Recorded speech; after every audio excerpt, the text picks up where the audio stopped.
All right. Ladies and gentlemen, welcome back to the True Life podcast. I hope everybody's having a beautiful day. I hope that a little miracle is about to happen in your life. I once heard a quote that said, "The miracle happens right before you're about to give up." I love that little quote there. It kind of brings me a little bit of joy when times are tough. I have an incredible interview for you today, an incredible conversation with an incredible guest who's written a book that looks something like this right here. Actually, it looks exactly like this right here. The one and only Shannon Duncan. He's an artist, an author, and entrepreneur. You may be familiar with his landmark book, Present Moment Awareness, or perhaps you're listening or watching this particular conversation because of his newest book, Coming Full Circle, Healing Trauma Using Psychedelics.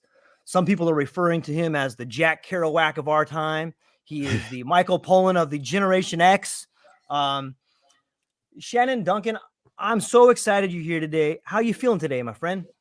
I'm good. It's a great day, and I'm excited to be here. Excited to talk to you. So, yeah. Yeah, me too. It's, you know, there's a question that's burning in everybody's mind.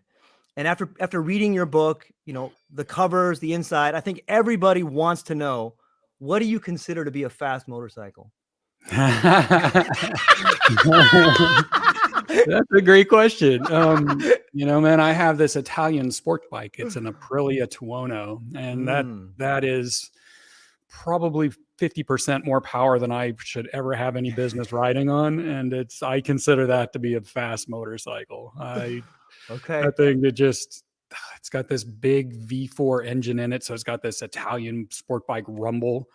And it's just this visceral, amazing experience to ride it. And I scare the crap out of myself on that thing pretty regular. So it's fun.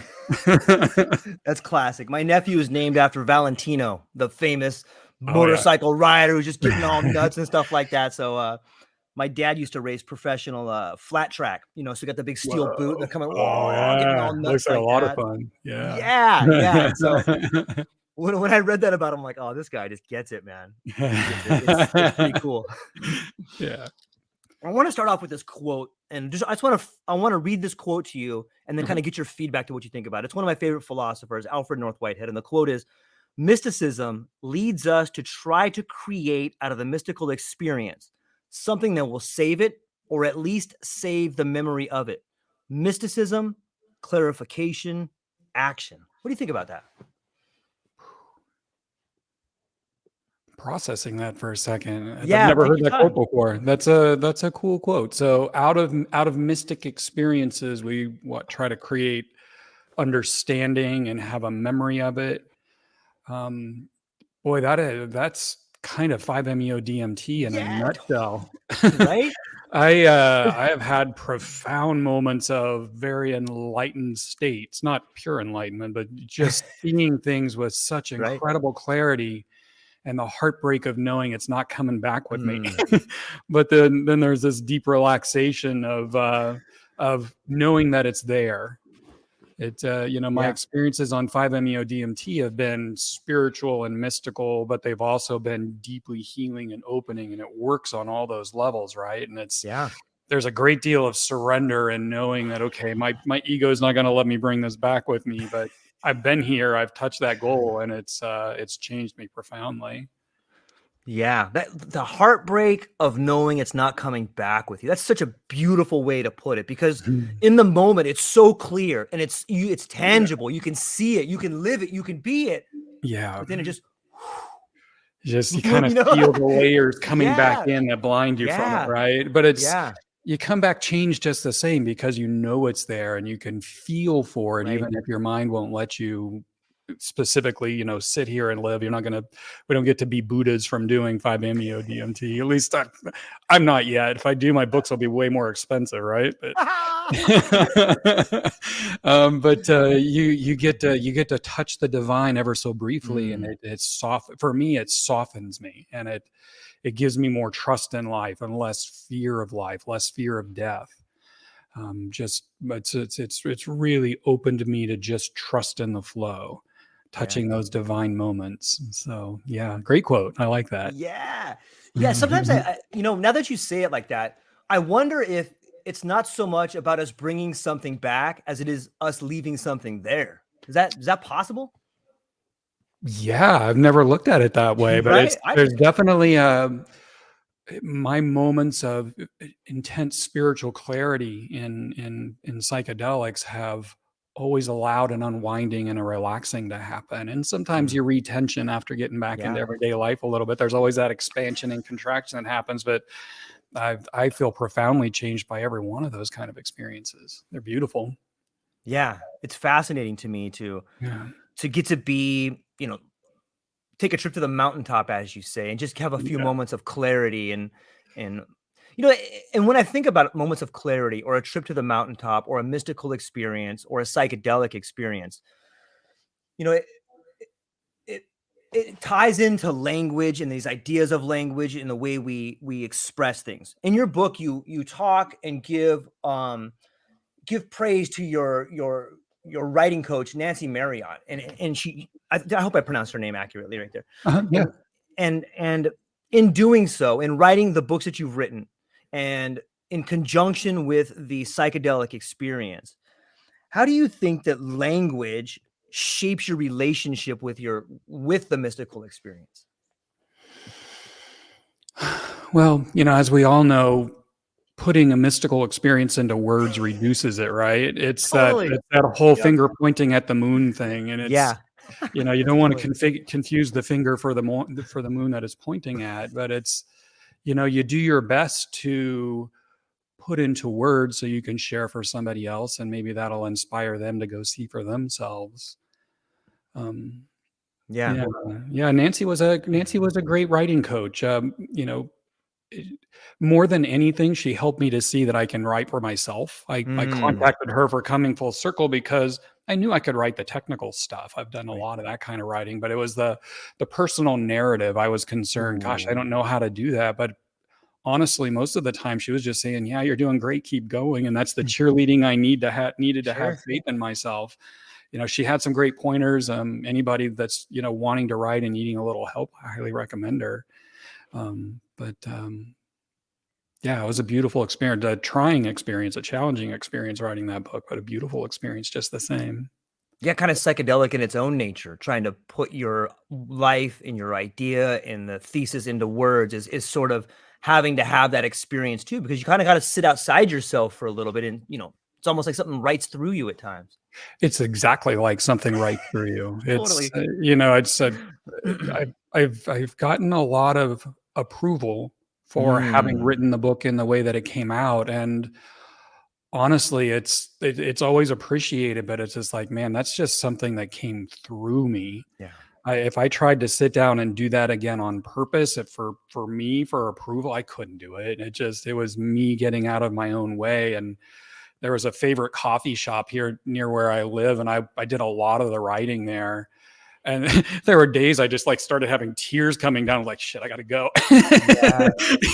And I knew that I was like talking to myself as I was writing, because I would look and people would be watching me and my, Who's that weirdo? yeah, exactly. Why they let him in here? Right. Moving their kids away. Honey, come over here, please. Exactly. Yeah, it was a powerful process, but it was something that it actually came up in a medicine work journey, in a deep psychedelic journey. I'm like, I need to write this. And then several months later, I was working with a different guide, my latest guide, Katie. And I just said, yeah, it's time for me to start writing this book. And all of a sudden I was just doing it. I was putting in 10, 20, 30 hours a week, just sitting down and writing and writing. And it took a little over a year to put it together before going to real editing, but it just came right through. It's crazy in the psychedelic work Yeah. how meaning and purpose can come up, and if you surrender into that, it opens you in just these incredible ways. The writing of the book was a big one for me. Playing music was that Mm. was something I never thought I could do before, and I practice hours a day now, and I just love it. It's just this beautiful expression of my authentic light shining through, and I would wish that for anyone. It's just such an incredible experience. Yeah, that's really well said. We got a couple of people in the chat here. Cal, Jake, thanks for hanging out, and they're obviously tuning in to hear some of the things you're talking about the book and the inspiration. And when we talk about the something working through you, whether it's writing a book, do you think that feeling or that process of of something riding through you is similar to the things you see in a mystical experience. And by that, I mean, like, sometimes when you're on a medicinal journey, and even after you've done the work, like, you begin seeing signs in nature that point you in the right direction. And those things seem similar to me as the same force that writes through you. Do you think first off, do you think that's true? And the second is that part of the integration of beginning to see the world in a more holistic point of view? Like, you can harness this power that writes through you. You can see the signs in the tree talking to you hey, that's probably a bad idea. Or does that kind of make sense? It does, actually. And I talk in the book quite a bit about setting intentions going into a psychedelic journey, and that it's the deeper wisdom within that sets real intentions. Intentions coming from the head, they're rationalized, their belief systems, their prayers from some religion or something. Those don't tend to let you go deep, but it's allowing that deeper wisdom to speak through. And a part of becoming more authentic and more whole is living with more and more the expression of that wisdom coming through and animating you in your life, right? So for me, the insights that come through in psychedelic journey, the book writing, that's all me, but a much deeper part of me that is the light that is an individual, the expression of the universe or God or whatever it is you're thinking of that animates each of us. That is, it's shining through the lens of whatever it is that makes us us. And the more you do the work of untangling the ego, untangling the false selves, the more that natural light can shine through. That's the beauty of this work.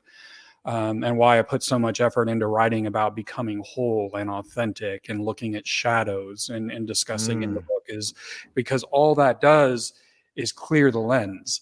It clears the lens for that light to shine through and the expression that is you to come through. And it's such a beautiful thing to find that authentic expression. And I'm still finding it.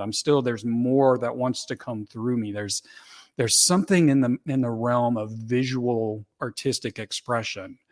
And I've been playing around with some painting and doing a little drawing, and I'm not quite finding it yet, but there's something that wants to come through, and very powerfully so. And so I'm looking forward to learning what that is. And so it's just it's such a beautiful part of the work of healing is becoming more and more authentic, and that's probably one of the greatest benefits I've gotten from it is unburdening myself from carrying around these negative self-perceptions based on past traumas and whatever. But then that authenticity that gets to shine through, that's the part that makes everyday life way more magical. I'm just curious to see what happens next. It's just cool. Yeah, that sounds beautiful to me. And it makes me think of if I try to translate some of the lessons I've learned from your book into a painting or a picture, I would say it something like, the trauma we go through becomes the cocoon of which the authentic self breaks through. You know what I mean? Like you have all these things that harden you. As like you have this incredible trauma shell, I guess.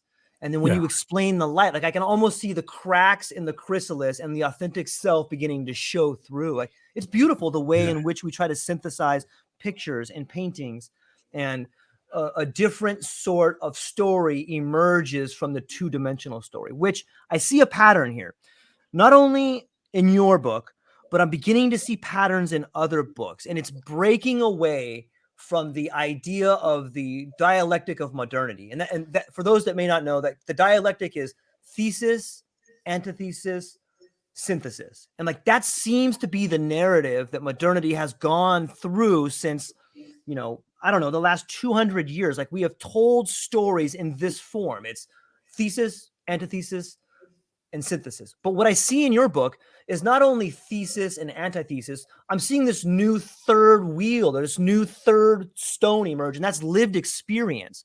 So you have an antithesis, you have a thesis, antithesis, but then you mix in this lived experience, and then comes the synthesis. And I think that it gives me goosebumps, because I think that that's similar to like a mystical trip where, you have your story, then you have this different thing, you have this antithesis, but in a mystical experience, you're able to get like this glimpse from the mountaintop. Like you have a third perspective, a lived experience. Is that something that you were conscious of when you were writing it? Were you trying to create another part of a story when you wrote this book? Was I trying to create another part of a story? When I wrote the book, I was trying to describe what it was like to rewrite the story. Okay, You break know, that I down for me. Like I gotta sure. understand that.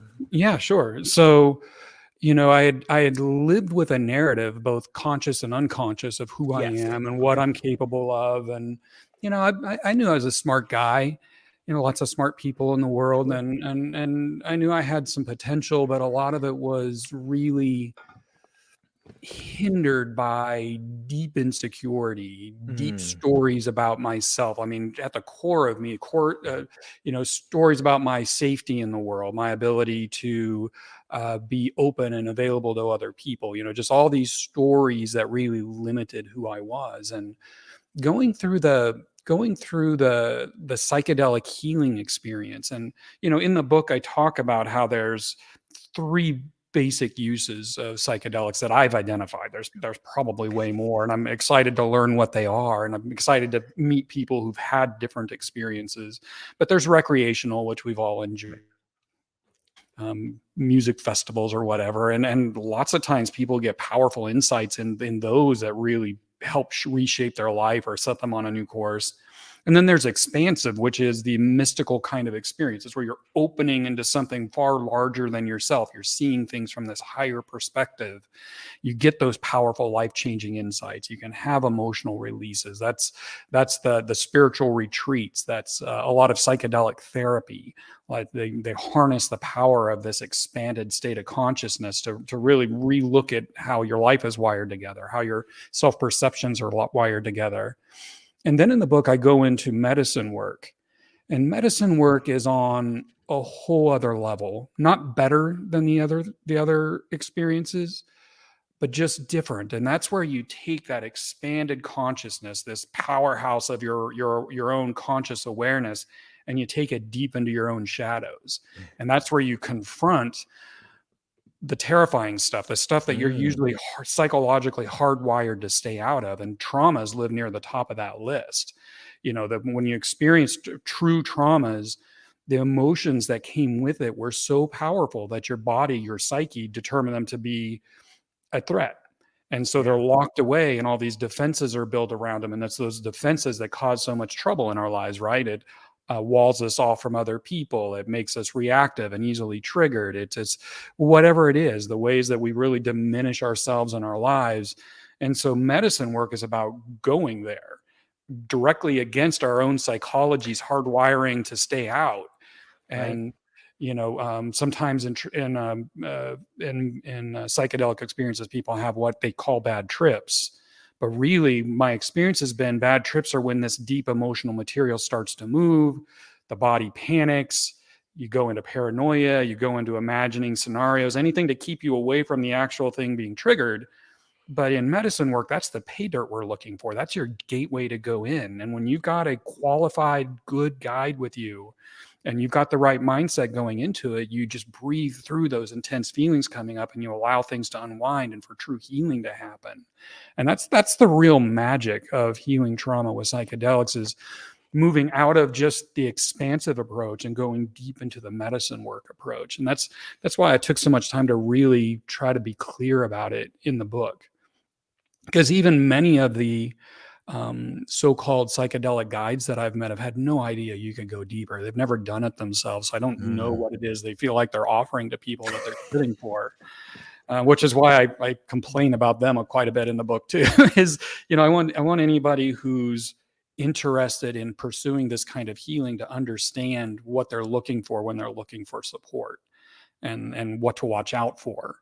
With big giant egos and thin-skinned snowflakes being top of the list. You get these people that are just deeply insecure, but they get a real sense of being powerful and in control when they're acting as a psychedelic guide. And specific personality type is intensely drawn to being a psychedelic guide, and they're dangerous. especially when they're telling people they can help with PTSD, or they can help with trauma, they can help with sexual abuse, they can help with rape, and they have no capacity to hold that space. And that's a big part of my role in the psychedelic scene. Is really my only role, is helping people understand that real help is available, and you just need to know how to look for it and what to watch out for. Yeah, those are great points. And in some ways, I think to myself, like, nature is such a great teacher, and if we just take time to look at other aspects of the world we live in, then we can use those as like comparative ideas to other things. And I'll give you an example. If you and I were going to go to Yosemite and want to look at wildlife, and we wanted a really good guide, we would find someone who probably lived there, who probably knows all about animals, who may have, not only read books, but thoroughly understands what happens when you come into an encounter with a bear, or hey, where's the best place to find fish, or where's the best place to go, what time should we go. And like, you look for a guide that knows the environment, who's been there, who's probably had some really good stories and been scared the bejesus out of them, or had some really crazy, like, that's the guide you want. You don't want a guide who just shows up the same day you do and is like, okay, so I read this in a book one time and we're gonna go check this thing out. You know what I mean? Exactly. Yeah, you want someone who's deeply educated. You probably don't want a mountain guide that learned what they did from books and they managed to survive for 10 years doing it themselves. But you want somebody that's educated. You want somebody that's deeply experienced. You want somebody that's gone through some challenges, because then they know how to hold that space for you. And far too often, that's not what's showing up. And it's a really important. It's challenging for people, because you meet people that offer psychedelic guide services and they have a great deal of confidence. They've got this spiritual air. They've got the whole guru shtick kind of going on usually. And a great deal of self-importance, because they found their purpose in life in offering these services. But in the book, I talk about the Dunning-Kruger effect. Are you familiar with that? That's where smart people or people that aren't that smart think they're really smart. Well, it's what it really is somebody with a minimal level of skill at something, assuming that they are highly skilled, even masterful, because they don't understand how much there is to know about it. And so a lot of the homemade guides, they really put a lot of effort into playing therapist. And, playing therapist means being a therapist like you see in TV shows and a movie, because they do things that real therapists don't do. For example, all the talking. I've worked with guides that I've worked with guides that needed to tell me what my experience was. They needed to break it down and psychoanalyze it. But the only ones that do that are the ones with no actual psychotherapy training, because somebody with actual psychotherapy training, they know to shut the hell up and listen and help you to dig out your own answers, right? They don't. It's only the people that don't know any better that do that. They get a sense of importance and power in telling you what your experience was. And I don't know, it's a mess. And it really breaks my heart, because people are working up the courage to give this kind of healing a try. And a lot of the time they do it once and never come back. They either didn't get what they wanted from it and they didn't see the point, or they were traumatized by it. They had an intense experience and it wasn't held well. And all of that comes down to how it was supported. They weren't properly prepared for the experience. The experience wasn't properly held. They didn't have good integration afterwards. And again, I talk about this a lot in the book. Yeah. Just because I want people to understand what that looks like, so that when they do go out and look for support, they know what they're getting. And it's just as true in the legal clinical trials with psychotherapists, licensed psychotherapists, as it is in the underground world where most of this is available. Is there's people that have either done it or they haven't. They either have that deep experience themselves or they don't. And if they don't, they just can't hold a real space for it. Yeah, this is one thing I really have noticed lately about psychedelics, and it kind of gets back to my previous example, is that it shows you, like, you can see the example in psychedelics. It's happening throughout the world. If we go back to the example of guides in integration, we also see that, like, isn't the same problem we have with guides who are inexperienced pretending to be really good guides? Isn't that the same problem we have with education? Like, we have teachers that have never had the lived experience, but yet they stand in front of a classroom and give people their understanding of what it is to do this thing. And then as soon as that class graduates, some of them just stay there and some of them move on, but they're never really getting the lived experience that would thoroughly allow them to understand the craft that they want to be doing. And it seems that we have gone from, having into the illusion of having. You know what I mean by that? Like we used to do, but now we just have the illusion of doing, and you get further and further away from the truth when you do that, right? It's true. It's a lot of what you see out there in the spirituality circles, and not all. It's right. But in spirituality circles, in self-help circles, in psychedelic healing circles, especially, is you get this regurgitation of stuff that sounded good when they heard it.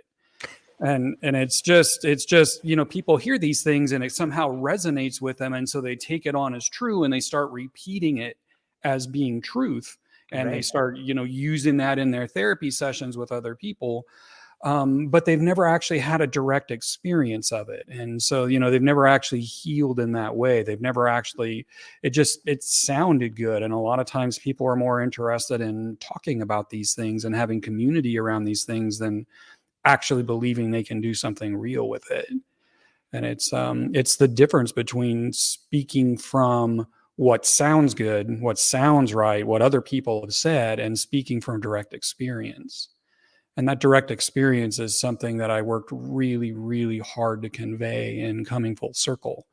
Is there's nothing in there that I just regurgitated because it sounded good. It was all hard-won direct experience. And a lot of it is stuff that I learned, decades ago, reading, Pema Chodron, When Things Fall Apart, The Developing Mind by Daniel Siegel. Oh my God, that's an incredible book. Bowen Family Theory Systems. And, it's stuff that was just decades ago, but it really, there was lots that I learned and read that also shook out and didn't resonate with me, but it's what I directly applied in this process of healing with psychedelics that I turned around and conveyed in the book. And I'm hoping that it's deeply helpful in that way, because so much of what is out there is just repeating what they've heard, and it's not really helpful. It just, all that does is give you a place to hide. It's a mental construct, a concept, a belief system. And so you grab onto that and you ignore the truth of what's really happening in your body. And that's where the wounding stays. That's where the wounding lives. And that's where the healing happens. Man, yeah, it's beautiful. In some ways, like, I think that your book, it reminds me of mythology in some ways. And what I mean by that is, when I read mythology, I see a set of tools that's available to everybody. You can read mythology and you can take the lessons in there and use them as tools, and then experiment with those tools in your own life. Like there's the idea of King Arthur, who at one point in time, he's sitting around the round table with all the knights, and all of a sudden, boom, this image of the Holy Grail appears on the table. And they're like, all the knights are there, and they're like, whoa, look at this beautiful Holy Grail. This is a sign. None of us can eat. We must go on a quest. And so King Arthur and Sir Lancelot stand up, and they're like, this is a sign that we must find the Holy Grail. And this is the way we're going to do it, is each one of us will go into the darkest part of the forest. The one is the most scariest to us, and we will all find our own entrance into that forest. None of us will go with each other, but we will all find our own way. And when you start reading the mythology like that, you go, look, only I can blaze a trail. There's plenty of trails cut, but I must cut my own trail. And when you talk about what you have done about reading those books, it's like you have found the tools. And now you have written a story about how you found the tools and you applied them in your life. And in some ways, it's that beautiful rotation of mythology that you're giving back to other people. Because I think that there are lessons in your book that people can take and use as tools too. But that only comes from doing that work. That comes from finding the tool, figuring out, hey, this fits over here. Ah, damn it, that doesn't fit. It fits over here.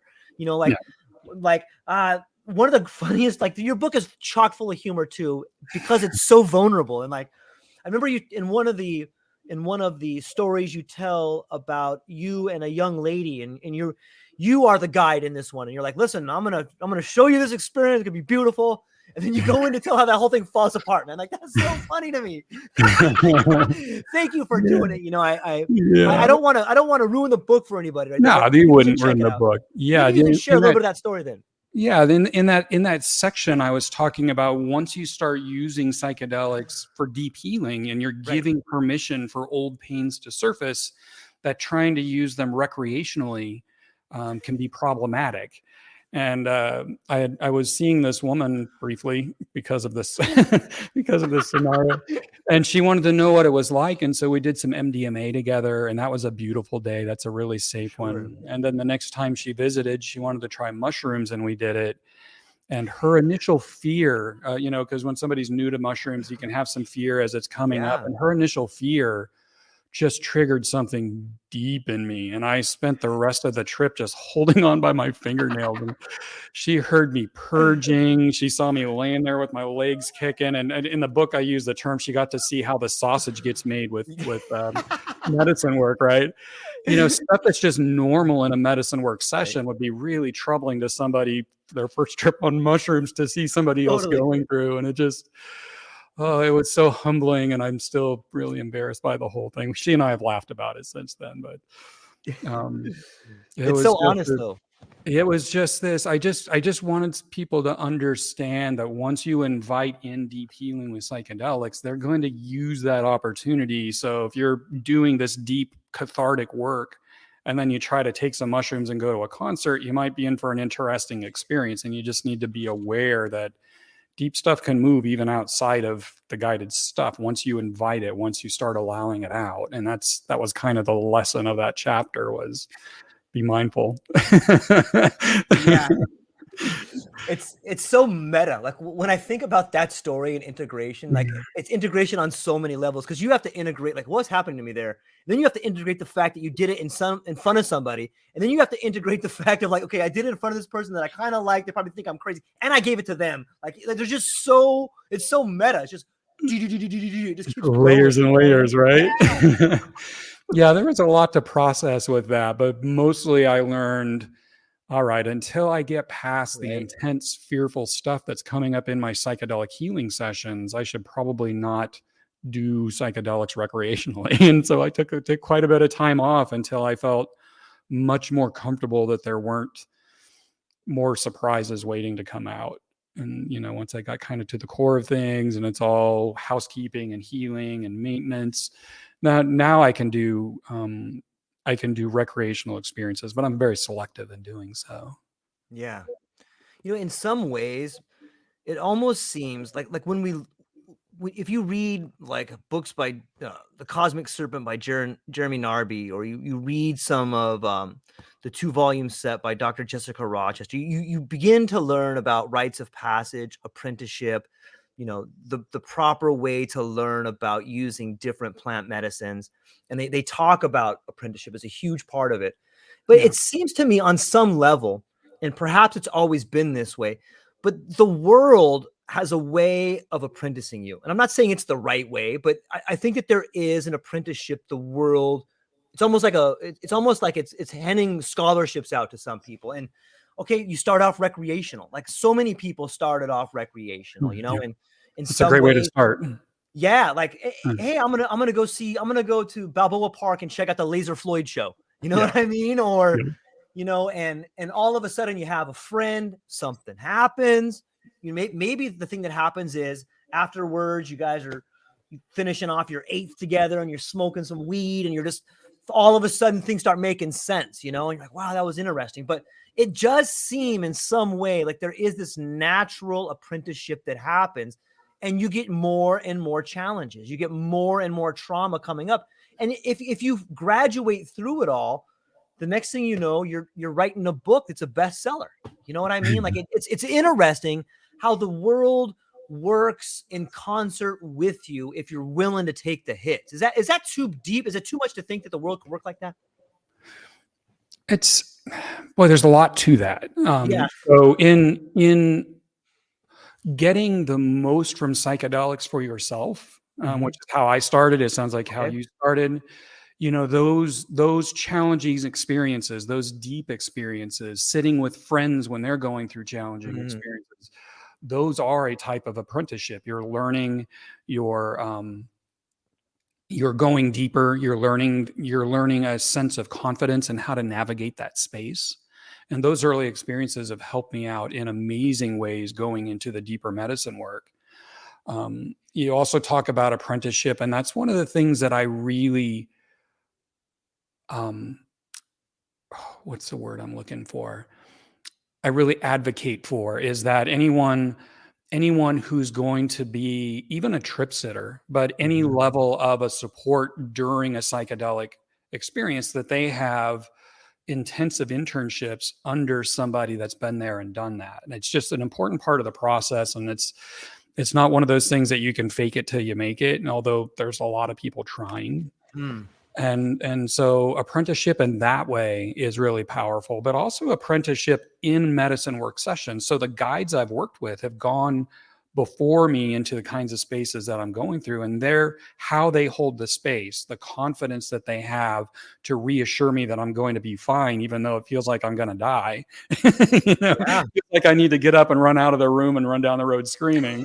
I've done it. When they reassure me that it's okay, that they've been there, that I'm going to be fine, that I just need to relax and breathe and allow and surrender, that, that kind of apprenticeship, working with my own guides, has taught me so much. And that's, that is an important part of what a guide does, is they apprentice the person going through the process of healing, because they themselves have done it. Yeah. When I think about this idea of group work or retreat work or doing things together, I'm often reminded of this term integration. It's such a massive word. And I've talked with a few people that do integration work. And one of my questions is, don't we need to be really careful that priming is not a part of integration? Because integration can be you just reprogramming someone. And I'm not sure that is the right thing to do, because anybody who has gone to school to learn and really taken time to understand the way in which the brain works can understand how to reconnect certain ideas to certain feelings. And you can do that without psychedelics. You could do that through talk therapy. But it seems to me that Somatic therapies, yeah. And like, how much of that is that responsible to do? I don't know the answer to that. Like, if you I'm not can do sure that. I'm tracking your question. Okay. I'm not sure I'm tracking your question, and I think we may use the term integration differently. Okay. And so when I say integration, when I talk about it, that's the period after a big psychedelic experience. Okay. And that's when the things that were moved, the lessons that were learned, the changes that are trying to happen, that's when you really have a specific intention to keep allowing the energy of the emotion that's trying to release to move, to stay mindful of, okay, I can see my old habits trying to creep back in, but I can see this new opening that I really wanted. And so I want to stay mindful to that and really lean into this new opening. And integration support, I'm actually on a thing with Christopher Brown tomorrow, talking to therapists about my perspective on what good integration is.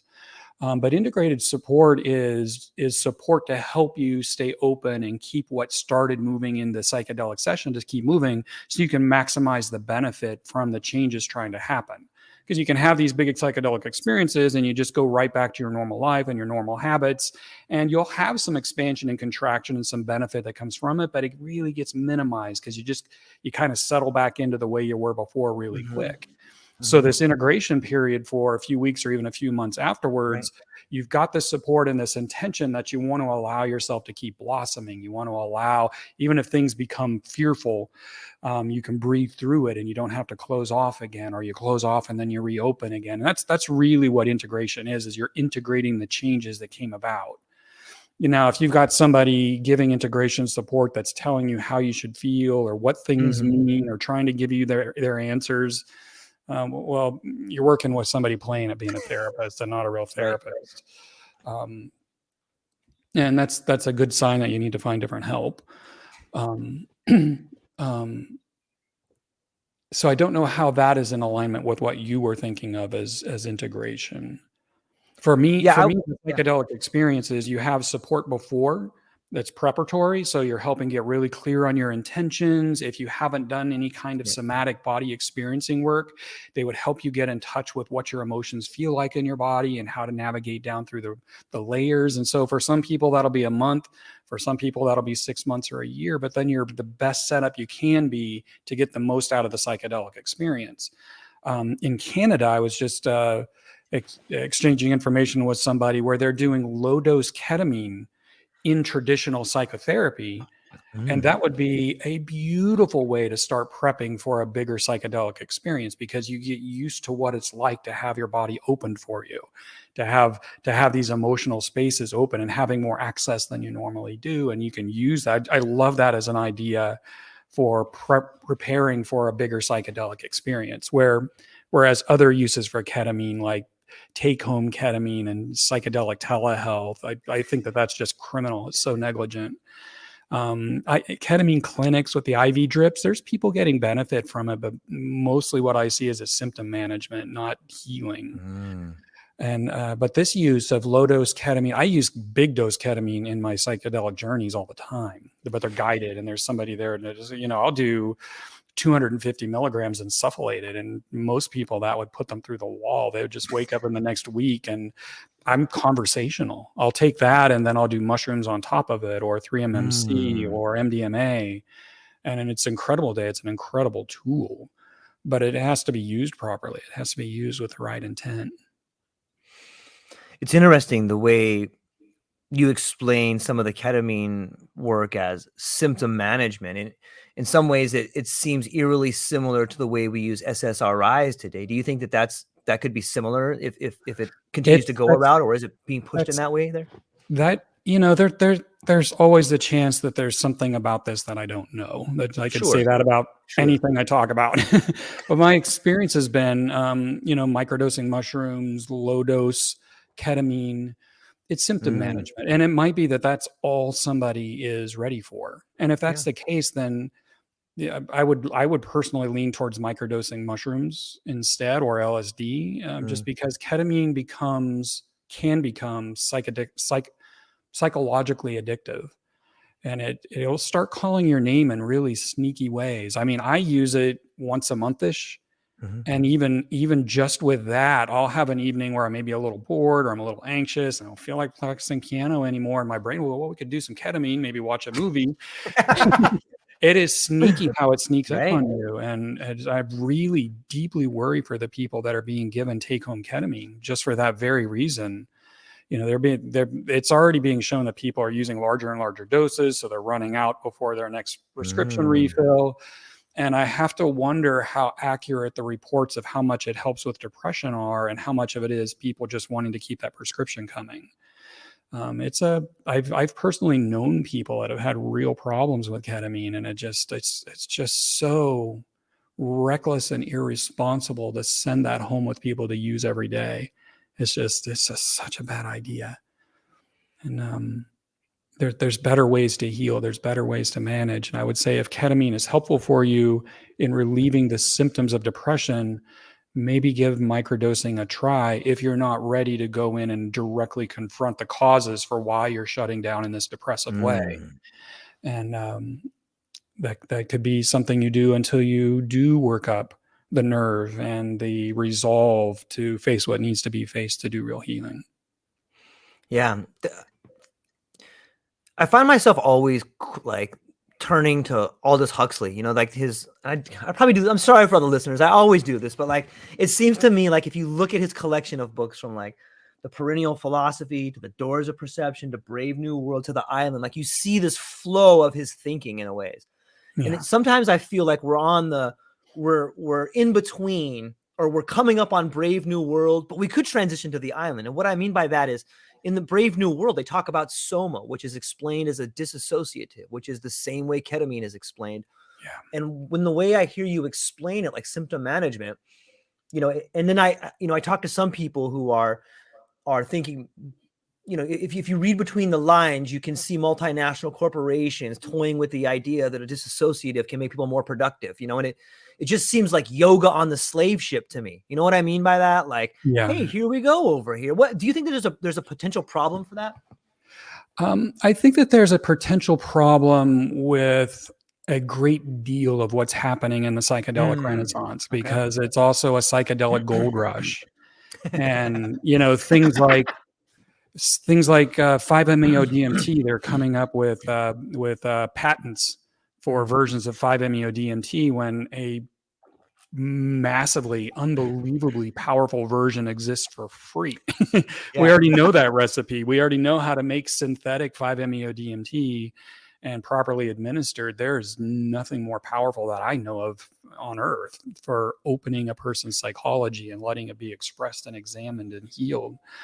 The psychedelic gold rush is also pushing these take-home ketamine clinics that are, claiming to heal people, but it's just the same model as SSRIs, right? It's you give somebody something that's not really going to heal them, but they need to keep coming back for it. And when you add in whether they're consciously allowing themselves to be aware of it or not, these companies are also addicting people. And I really believe there's going to come a day when they are viewed very similar to the pill doctors that were handing out opioids like candy.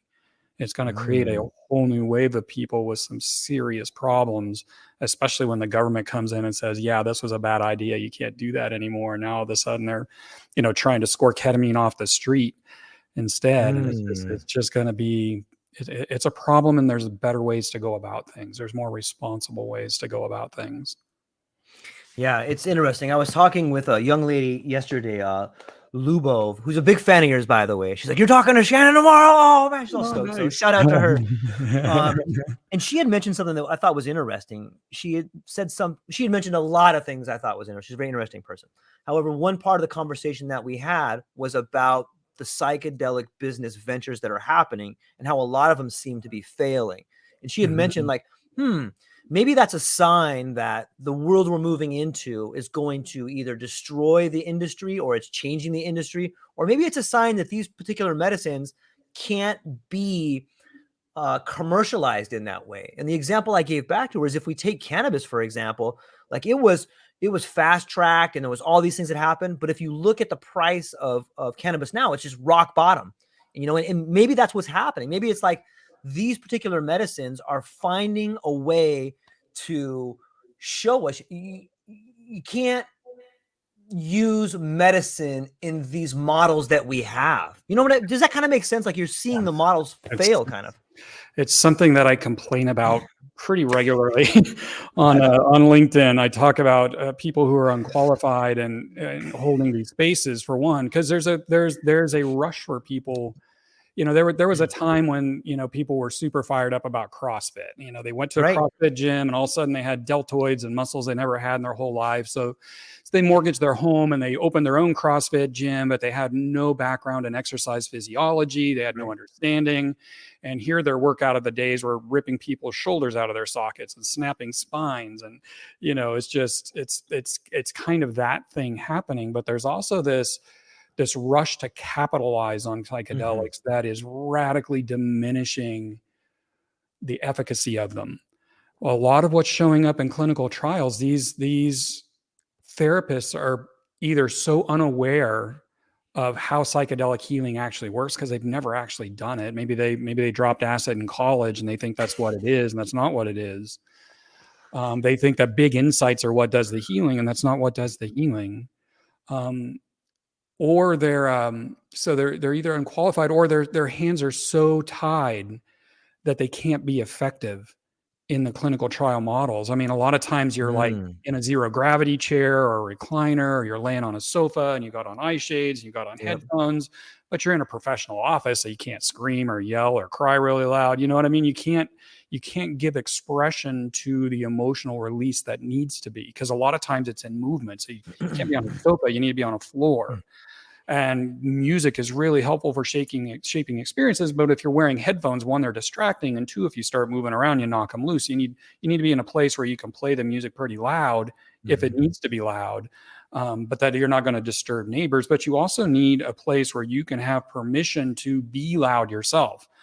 I mean, I've been screaming, I yell, whatever wants to come through, profanities, whatever. And if I were in a therapist office knowing that other people were on the other sides of the walls, internally I would hold that in because it wouldn't feel safe to me. You have to be in a place where you can allow the expression to be whatever it needs to be. And most of the legally sanctioned clinical trial facilities don't have that. That's why I think that people are getting benefit from the clinical trials, and I don't want to take anything away from that. It's got to start somewhere, right? Yeah. But I think most of the real deep healing, the kind of healing that I've gone through, the kind of support that I've had is going to remain underground because it can't be handcuffed by red tape written by people that have no idea what they're talking about, that have never done psychedelic healing work, have never held space for somebody doing psychedelic healing work. And I really believe that the important work is going to continue in the underground for some time to come. I mean, there are universities that are opening psychedelic departments, and that's great. But I've spoken to people in those departments, and they're like, "Yeah, most of these people have no idea what any of this is. They're looking to separate the trippy part of psychedelics from the magic part of psychedelics." And it's like, well, that's ridiculous. That's ridiculous. I almost said that famous line from Tropic Thunder, and I realized that that's politically incorrect. But it's your experience of yourself. It's the different corrective experience you have in psychedelics that is what does the healing. It's not some flip a switch with a molecule in your brain and all of a sudden things are better. That's symptom management that wears off. But it's your corrective experiences directly confronting yourself. You're allowing emotions to express that felt to your body too big to be endured, too big to survive. But now you're in this safe place where you can let them out and you survive them. So now you have a new experience of them and your psychology around it changes. That's where the defenses you've always had to keep you out of there become less and less necessary, and they start just evaporating over time all by themselves. That's the magic of working in this way, and that seems to be lost in a lot of what's happening in the psychedelic gold rush. Yeah, that's really well said. There was a recent paper that came out of Helsinki, I think it was in Nature, and they talked about the activation of not the 5-HT2A receptor, but like the TRKB receptor. And they went into this long, it was very fascinating article, very fascinating paper, and props to the people that have published it.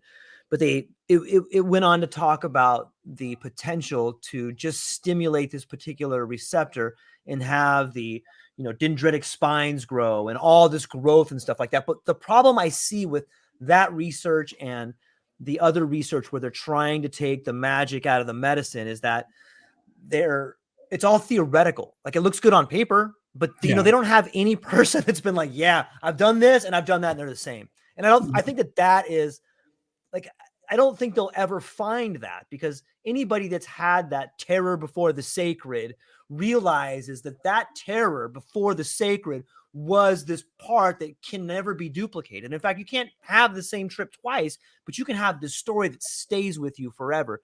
And if you're, anesthetized and someone shoots you up with this mega dose of a semi sort of psychedelic that doesn't have anything in it, what are you going to remember? Like, what are you going to bring home with you? Like, there's nothing, there's no marker there. As biological robots of a sort, our programming comes through experience. Yes. And trying to shortcut the experience and make, our experiences shape how the neural networks in our body work, how our body utilizes neurotransmitters. We phase in and out of these different levels of states of mind. So, I'm in a very calm, open, warm state of mind right now. And if somebody came charging through my front door with a shotgun, I would move into a very different state of mind. And, when trauma gets triggered, we can move into a trauma-based state of mind. And it's our experiences that shaped those states of mind, but it's also our experiences that change them. We reprogram through corrective experiences. different experiences, having an experience that shows us that life is different than how this programming told us it was. And that's the magic of healing with well, you can do it in therapy. People do it all the time in therapy, especially with like somatic body experiencing, EMDR, Haikomi, these direct experiential tying your mind and body together kind of therapies can help invoke that. But then sometimes you're so heavily defended, you can't get in there. And that's where psychedelics really shine. Properly held, when you're properly supported, when you're properly prepared and supported also in integration after, you can make miraculous changes to your own networking, to your own programming. And that's the beauty of it. And that's what I really tried to share in Coming Full Circle, is just showing my process of how this evolution changes and still continues. It's really incredible. One of the things I shared in the book is at one point I just, I wanted musical expression, but I had this desire to sing that just kept coming up in sessions again and again. And so I went and I had an experience with a singing coach of him showing me, yeah, you've got a great ear. You can match pitch just fine. We just need to teach you how to and strengthen these muscles and how to use them so you can get consistent airflow and stay in resonance, right? And so my ability to sing, while I'm not going to be on American Idol anytime soon, I'm not going to win any awards. My grandson likes it just fine. We sing in canto songs together all the time. But I've had moments of where I'm open to this idea that, hey, I can sing. And when I show up in my singing lessons, my voice is open, I'm comfortable, things are getting better. And then I have moments where the old side of mine comes in. It's like, God, I can't sing. And then it's choked off and my jaw is super tight and it doesn't allow it to happen. Same person, same biology, just different states of mind. And that's the beauty of this kind of work, is you can reprogram those states of mind. And I just don't think it can be shortcutted. I don't think somebody could, hit my brain with magnetic frequencies and make me comfortable singing. You know what I mean? It was the experience of it. It was the experience of allowing myself the possibility through psychedelic work, and then the corrective experiences of going and doing it and seeing myself improving over time. That's the beauty. That's how we get reprogrammed. Yeah. I don't know. There's some pretty powerful magnets out there. I haven't read all the research, and from what I read, some of the ideas with magnetic therapy seem to be kind of out there. And I've spoken to some people who have bought all the equipment and are super disappointed with like all the magnetic resonancing, and then other people that I've spoken to are like, this is this. But it's interesting to think about the different states of mind. And I guess if I shift gears for a moment here, it seems that in the world of psychedelics that there's a lot of talk about fragility, and there's a lot of talk about wounds and trauma. Do you ever think we run the risk of like fetishizing fragility or weaponizing trauma? Yes. And I see it happening in the world to a degree. It's one of the things that allows, in my experience, I always speak like I'm an expert, but I'm always just speaking from experience, right? And so I could have an experience tomorrow that changes my mind completely, and I'm open to that. But my experience is there's a lot of people heavily identified with the idea of being traumatized. It's a part of their identity. Yeah. And when something is a part of your identity, in much the same way that, we can have defense mechanisms, like I had a big thing with anger for a lot of my life. And I was very identified with being an angry person, and that made me a real turd. And I just, I had all these stories about it, and I was very identified with it. And once I could see and realize that, oh, this is a defense mechanism in me, it comes up to create space around me when I'm feeling overwhelmed and the dangerous feelings start getting triggered. Right. And so it is. And once I saw that that's not me, but something my body's doing in a misguided way to try to keep me safe, then it was something that could heal. And so a problem with trauma identity is that then that's you that has to change, and all sorts of survival mechanisms come into play, and things just can't move or heal when you're identified with them. It's the same way, but it's the same. It's with spirituality. It's the same with notions of enlightenment. It's once you're ego identified with these things, nothing real can happen anymore. It just becomes another facade to have to upkeep. And it's one of the most powerful things you can do when you're ready to start healing is start looking at the ways that you're identified with your depression, how that's a part of who you are and not just something that's happening in your body. Look at the ways you're identified with your trauma. I also think that trauma is, it's not for me to say who has trauma and who doesn't, but my experience in watching the outside world and meeting a lot of people is sometimes painful situations are being called trauma when they're painful situations, and that doesn't detract from their importance and their need for healing, but it kind of makes it something to hold on to and again identify with, instead of like PTSD. For real PTSD, that's usually got some level of existential terror of death involved. It's an existential crisis too powerful to be endured, and so the body locks that shit down, right? It's locked down and put away, Right. and that's why it's so hard to treat, and why psychedelics like MDMA are so powerful in helping to treat it. It gives access, but lots of things are being identified as PTSD that probably aren't, but there's still emotional wounds that need help healing, and that doesn't detract from them. But it's just, I think it's important to start backing up from needing to identify and needing to label, and just looking at ourselves as these organic, flowing, energetic mechanisms. And where is that energy stuck? Where is that energy not allowed to flow? Where is that energy defended so that these automated defenses cause so many problems in our lives? And that's where healing can really happen, in my mind. Yeah. Yeah. I love the idea of really taking a good look at defense mechanisms like anger, and then realize, like, it's a beautiful way to put it. Like, then I realized it's something that came up that created a space around me. Like that, you've done some deep thinking to figure that out. You know what I mean? Like that's not an just the easy direct concept to figure out. That's just the direct experience of going back inside myself again and again with the heartfelt intention of healing without knowing, without putting any labels or markers on what healing should look like. I'm just trying to blossom into an authentic expression of me. And so there's no identification with any aspect of what's in there. And there's no thought that I'm getting rid of bad things and adding in good things. I'm healing. Where there are defenses, there's a wound. There's something to be defended, and whether that's an insecurity or an emotional wound or deep trauma wounds, whatever that is. Where when you have triggers, when you can be triggered, and when life triggers you, it's because you have a trigger, and you only have triggers if there's something to be defended. And that's the learning, right? You go in again and again, and you just, with a very open mind, you look for what's true, what's true here, and it just allows that deeper wisdom within, just allows the blossoming to happen. It's I don't know. Did I leave the track of what we were talking about? No. There's a great quote that reminds me of. It says, "And the day came when the risk to remain tight in a bud was more painful than the risk it took to blossom."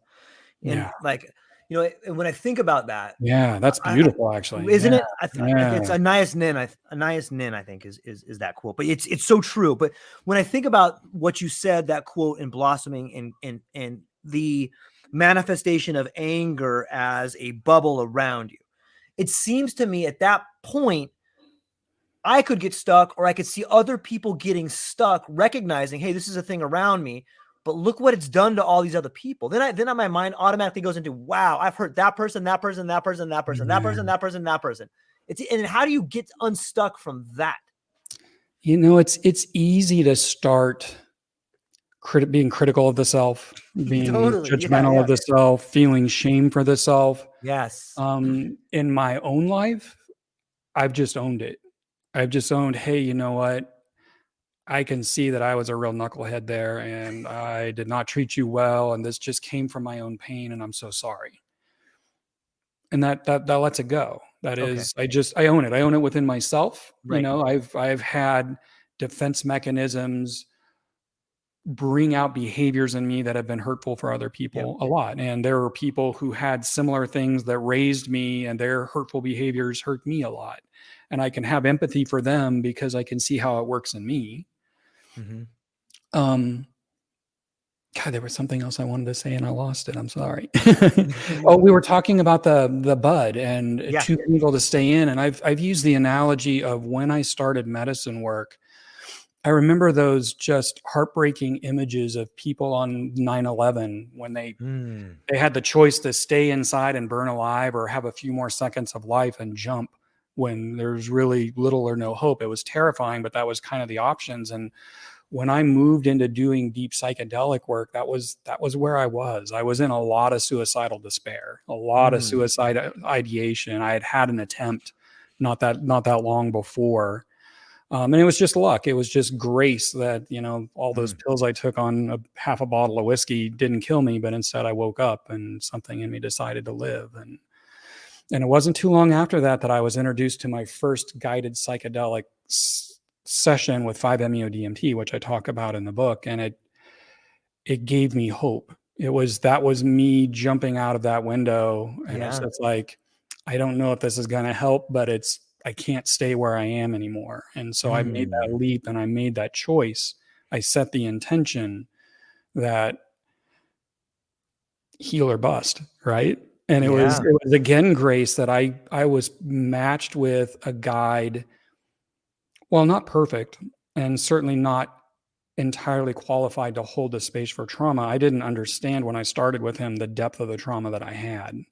And in fact, when he talked about trauma, I'm like, you think I have trauma? I just didn't know. I know I'm screwed up, but Like, I have what? trauma. And he's like, yeah. But it was when I started that process, and it was a painful process to move into, but nothing compared to the process of staying in the bud that I was in, of deep self-doubt, deep pain, deep isolation. Yeah, that was just such a beautiful quote. I'm surprised I've never heard it before. Yeah, I think it resonates with so many people because I think we're all in that bud. And there does come a time when the pain is, okay, you got to change. Yeah. And it's so bittersweet too, because all you need, it's sort of the dark humor of psychedelics when I think about it like this. Like, all you need is just that beginning, because once you start, can't go back. You know what I mean? It's like once you start moving forward, like, okay, I don't want to do this anymore. And like psychedelics, like, too late. You already started. We're gonna follow this thing through. You're gonna have to ride it out, brother. Well, that's one of the problems I'm seeing with the psychedelic gold rush and all these people rushing out to being guides, is there are a lot of people that are having one experience and not going back. And that's either because they didn't get what they needed out of it and they didn't understand it, or they were terrified by it. And all of that comes back to how it was held, how they were prepared beforehand, the support they got after, the support they had during. And another problem with the psychedelic gold rush is it's pushing this narrative. It's one of those things that sounds great, and so it's just kind of through the telephone game evolved over time, that psychedelics are a magic bullet, that you can go do this and you're going to be fixed. And people do get big releases or big shifts in perspective on a single dose of psychedelics, but for healing trauma, I have never one time met anybody that's done it in the magic bullet fashion. And that really sets people up for failure. And then it was that messaging going around that really pushed me to start working on coming full circles, because I wanted people to have a realistic idea, at least for me, what this really took, what this really looked like. Because if I had gone to a psychedelic experience in the despair that I was in, thinking that it was going to be a magic bullet and it was going to fix me, I would have been deeply disappointed. And I don't know that I would have continued, and I would have, it's just, there's so much, there's just too many people setting themselves up as experts that have no idea what they're talking about. They're just rehashing the same old propaganda that everybody in the psychedelic scene wants to put out there, is these can heal you. And it's evolved into, it's magical, it's peaceful, it's beautiful. Here, come do mushrooms in a yurt in Ecuador and you're going to feel all better. And it's just not how it works. You can have powerful experiences in groups, but if you're genuinely working with treatment resistant trauma, you need one-on-one help, and you need it to be safely supported in a proper environment. Yeah, it makes me think of Dennis Walker, the micropreneur, who's been putting out some fantastic videos, like just talking. He's so funny. Shout out to Dennis, man. We love you. What do you think about when I think about the psychedelic gold rush? I have some reservations about people getting diplomas from certain schools. It's like on one level, I look at it and I'm like, well, at least they're trying to train people. But then when I see people graduating with a diploma and then they go to a retreat, and the retreat is like the McDonald's of transformation. You know what I mean by that? You come down, you can get the number 1 package, the number 2 package. On the way out, you get an integration and a large Dr. Pepper. And it's 4 days or 5 days or 6 days. Is that like the beginning of an industry standard? Is that the gold rush? Or what do you think about that whole system? My hope for my own voice at the table and other people that understand this to the level that I do will outshine that. But that it is that kind of thinking that makes me think that their real help's going to remain underground for a very long time. There are people that have never done this. They're just seizing on an opportunity, or they've had some big expansive experiences at Burning Man or whatever, and so they think they know what's going on. It happens all the time. People they'll go to Burning Man and have a big experience on 5-MeO DMT because there are camps that offer those. I'm not sure that I agree with that, but there are camps that offer those, and they're like, oh my God, I need to share this with the world. And part of sharing that with the world is them offering the service. And they don't have the depth of experience. They don't have the depth of experience working with trauma. They don't have the depth of experience understanding psychological principles, but somehow they're qualified to go and offer this because they lump it under spirituality. They lump it under shamanism. The people labeling themselves as shaman. Yeah. Oh dear God. Save us from them, right? It's just so ridiculous. You're not a shaman. Shaman come from long lineages and decades of apprenticeship and deep understanding of their own psychology and how energy moves in the universe and in the human animal. And they don't have any of that. They want to grow their hair out and have a beard and call themselves shaman. It's just ridiculous. It's just so funny. It would be funny if people weren't genuinely getting hurt. Either getting hurt from misheld experiences or from missing their opportunity to heal. And that's what kills me. But there are schools lining up to certify people to be psychedelic guides that do not require them to have any experience in psychedelics themselves. There's one up in Canada that does that, and it's, oh my God, it just hurts my brain so much. Because nobody on that board of directors, it's if you don't require them to have psychedelic experience, then your pool of people who can come pay you for their diploma or their certificate gets much bigger. Yeah. But you're putting people out in the world that are radically misinformed on how this works. And they're just, I've met some and, God bless them. Their intentions are good. Their intentions are really sound, but they've got this ironclad Dunning-Kruger in place. They think with a certificate that they know something, and they don't know anything. They don't know anything because traditional psychotherapy doesn't play in a medicine work session. It's not a conversation. It's holding energy. And if that person starts expressing something from a level that's deeper than they themselves have gone within themselves, they're going to be triggered on some level. And that person going through the journey is going to feel it. Even if they stay calm, they keep the peaceful facade going, you feel it. And and it profoundly shapes the course of the journey. And that's why only people that have done deep work within themselves should ever sit for somebody working with trauma. I mean, because once you get outside of the waters of where you've gone yourself, you're just pretending. Yeah. And you can't pretend. There's no room for pretending in there. It's the difference between being a general practitioner doctor, maybe that's a trip sitter, and a neurosurgeon. Neurosurgeon, tiniest mistakes can have the massivest consequences, right? And massive is the word. The most massive consequences. And people just don't realize that. They just want to feel special and important, and they want a new way to garner more clients. And so they jump on this bandwagon, and it's truly dangerous, and people are missing their opportunity to heal. Yeah, all lifeguards should know how to swim. You know what I mean? Like, you should be trained in that if you're going to help that person Yeah, trained in that and CPR and all of them, right? Like you got to know that stuff. And it's interesting too, because I think oops. Oh, I think a lot of there is another problem I too, lost you because for a second. how about now? Maybe I lost my headphones there. Back now? Yeah, you're back now. Okay.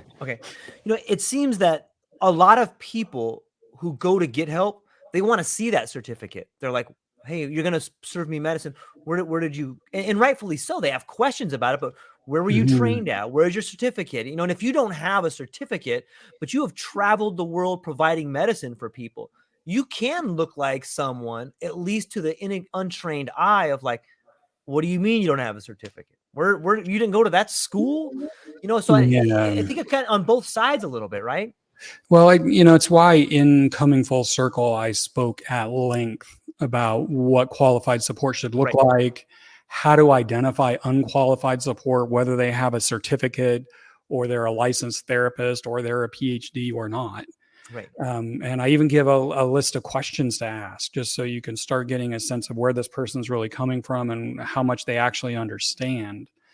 Because the certificates, a certificate program could be a good place to start, and then move into your own deep work, and then move into an apprenticeship under a mentor. That could be a path forward, and the certificate gives you the very base minimum understanding to start building on from there. But without having done your own deep work, you're just an imposter. You're just playing at something that you do not have to actually give. And there is a very real chance you're going to hurt somebody. There's a very real chance.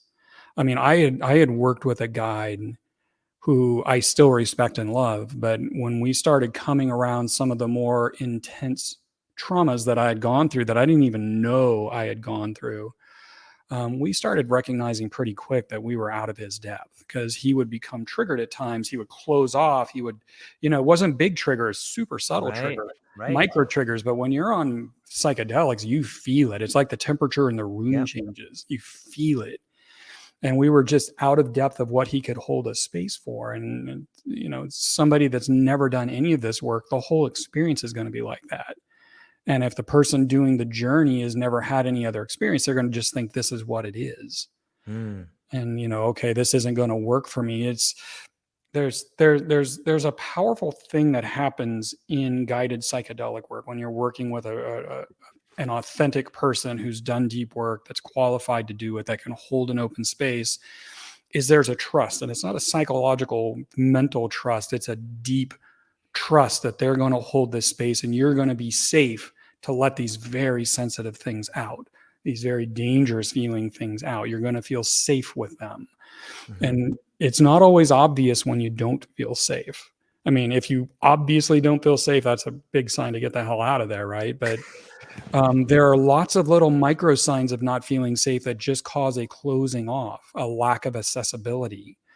You just don't get as deep a work as you could have.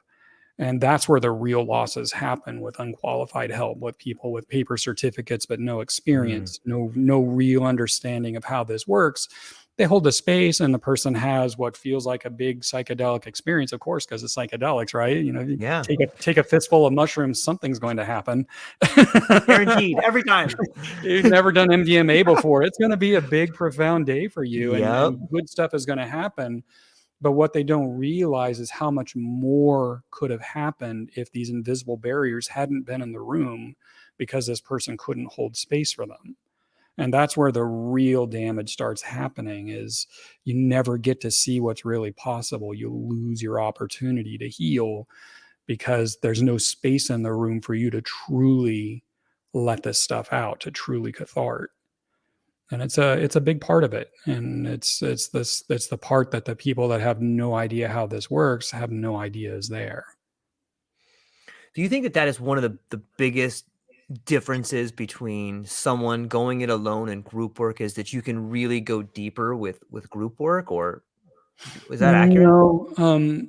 No, people have profound experiences in groups. Sure. I don't want to take anything away from that. And they are brilliant for big, expansive experiences, right? You know, because, you know, somebody next to you is having a really hard time. You can have deep empathy for them, and that can resonate things in you, and maybe you release things too. If somebody's having a blissful, you know, orgasmic spiritual experience over here, and you can feel into that, and you can open yourself even more. So group experiences are beautiful, but not for healing trauma. No. Again, it comes down to that sense of safety, that sense of trust that what's trying to come out is going to be safely held and not further damaged, that its reasons for staying in there aren't going to be relived. You know, it's one of my big things was I was afraid for these authentic parts to come out because it might trigger somebody around me to do something inappropriate, or, you know, they're going to lash out in anger, or they're going to want to punish me, or they're going to want to touch me, or, you know, whatever it is. And it's very real. And it not even on a conscious level, but once I got deeper and deeper into the work, I could feel those concerns at play.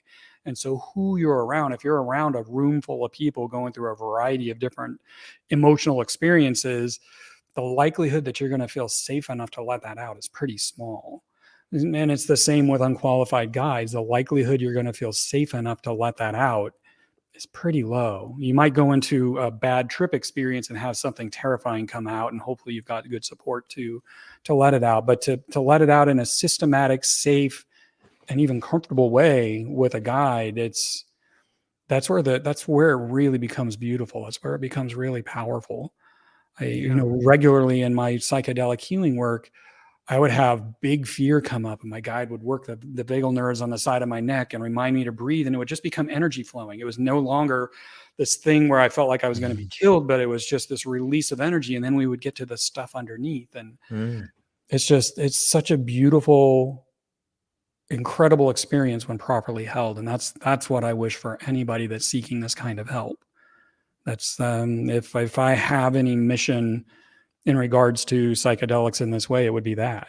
It's just helping people understand what real help looks like, and that pretty much everybody that offers this thinks that they're offering real help. I mean, there are a few predators out there that sexually abuse people in these situations. That happens. But mostly it's well-intended people that just don't understand how much they don't know, or they don't want to look at it. They don't want to think about it, because this gives them such a powerful sense of approval and importance, and they're getting their sense of self from it. They're identifying with it, and it makes it harder. It makes it harder for them to see, and it makes it harder to let them see. I've had conversations with multiple guides, actually several guides, about stopping when I just start walking them through. Well, this is what you really need to know. And, you know, I know somebody who struggles with depression, regularly with depression. And he reached out to me one time and said, "Hey, yeah, I've got a friend coming over, and we're going to give him some mushrooms because he's got depression, and I want to help him with that." You know, it's one of those propaganda things. You take mushrooms, it helps depression. No. I mean, you can have some relief. But I said, "Hey, you know, I appreciate that you want to offer this to your friend, but you yourself have not healed your depression from mushrooms. So what is it exactly that you're offering? Right. What is it that you're offering to this person, other than just this idea that it's supposed to work this way? You know, how much help are they really going to get?" And so I was able to talk him down and help his friend to find real help. Yeah. But that kind of well-intentioned help is out there a lot, and it's a problem. Yeah, it's interesting to think about, you know, how people that take the medicine sometimes confuse themselves as the medicine. In fact, like that's something people that should be part of the course. If you're going to go into school, or you're going to learn, or if you have a mentor, like that's a real symptom of the medicine. Is like, hey, sometimes this thing makes you think that you're the medicine. Like you should be careful with that relationship right there, right? It happens a lot. And then the ego, the unqualified guides very often tend to feed on the approval, you know, because anybody that's gone through a guided session, one of the first things you say is, "Oh my God, that's amazing." Look at your guide, you say, "Thank you." I still say it to this day, but I'm very, very aware of the difference between them and the medicine. But a lot of times the person going through it attributes what they went through in part to the guide, and the unqualified ones feed off of that. And so it becomes very important for them to get that approval. And so if things go well, it's about them. But if things don't go well, then they do the whole guru shtick of, oh, you did it wrong.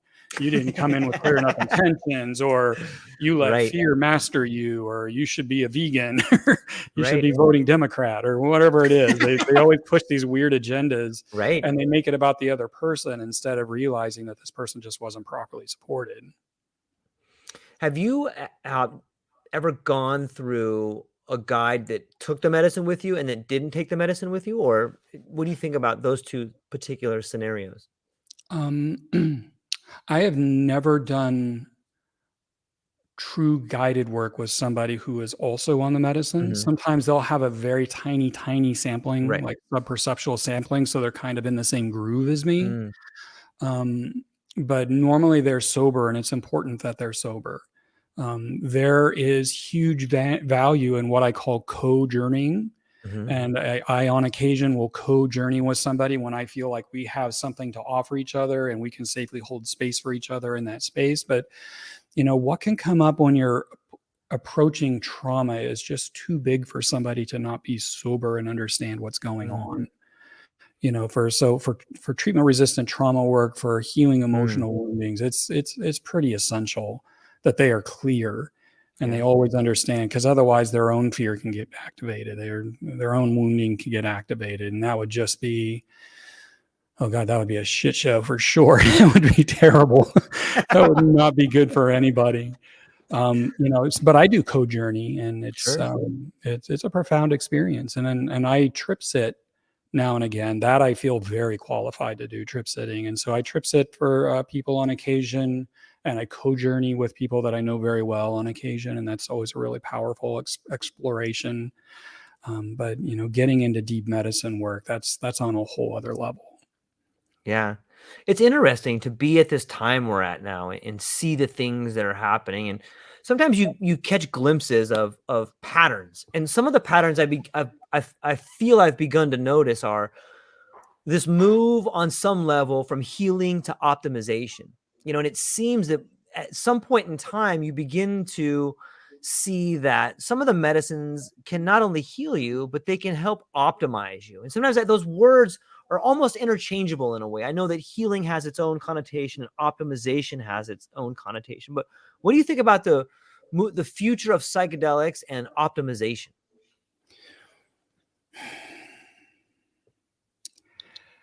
I always kind of cringe when new buzzwords are brought into something that's already existing. And there's a lot of layers to that. So not everybody has deep treatment-resistant trauma that you need to go spelunking down into their inner world to unearth, right? But for me, an optimized human being is somebody who is shining with their own authentic light. Right. And it's the doubt and what Carl Jung would have called the shadows that prevent us from, it's all the things that get layered on our lens that prevent us from shining that light in an authentic way. And that kind of house cleaning is essential. When people reach for, spiritual expansiveness or optimization without cleaning house first, whatever that means for them, they're creating a bypass. They're bypassing the reality within themselves of the machinations that cause them to be and exist in the world as they do, to show up in the world as they do. They're bypassing that. They're avoiding looking at the difficult stuff, which is, the ego's prime directive, really.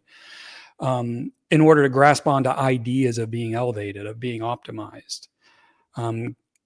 Can psychedelics help you to live more optimally? That's my experience with this just passion for learning and playing music that's happened for me. I feel like I am living a more optimized life because of that. Absolutely. But that's just something that authentically came out. I never could have predicted that. My capacity for learning has really expanded. And, I've had interesting conversations about the neuroplasticity that's supposed to come from drug use. Or psychedelic use.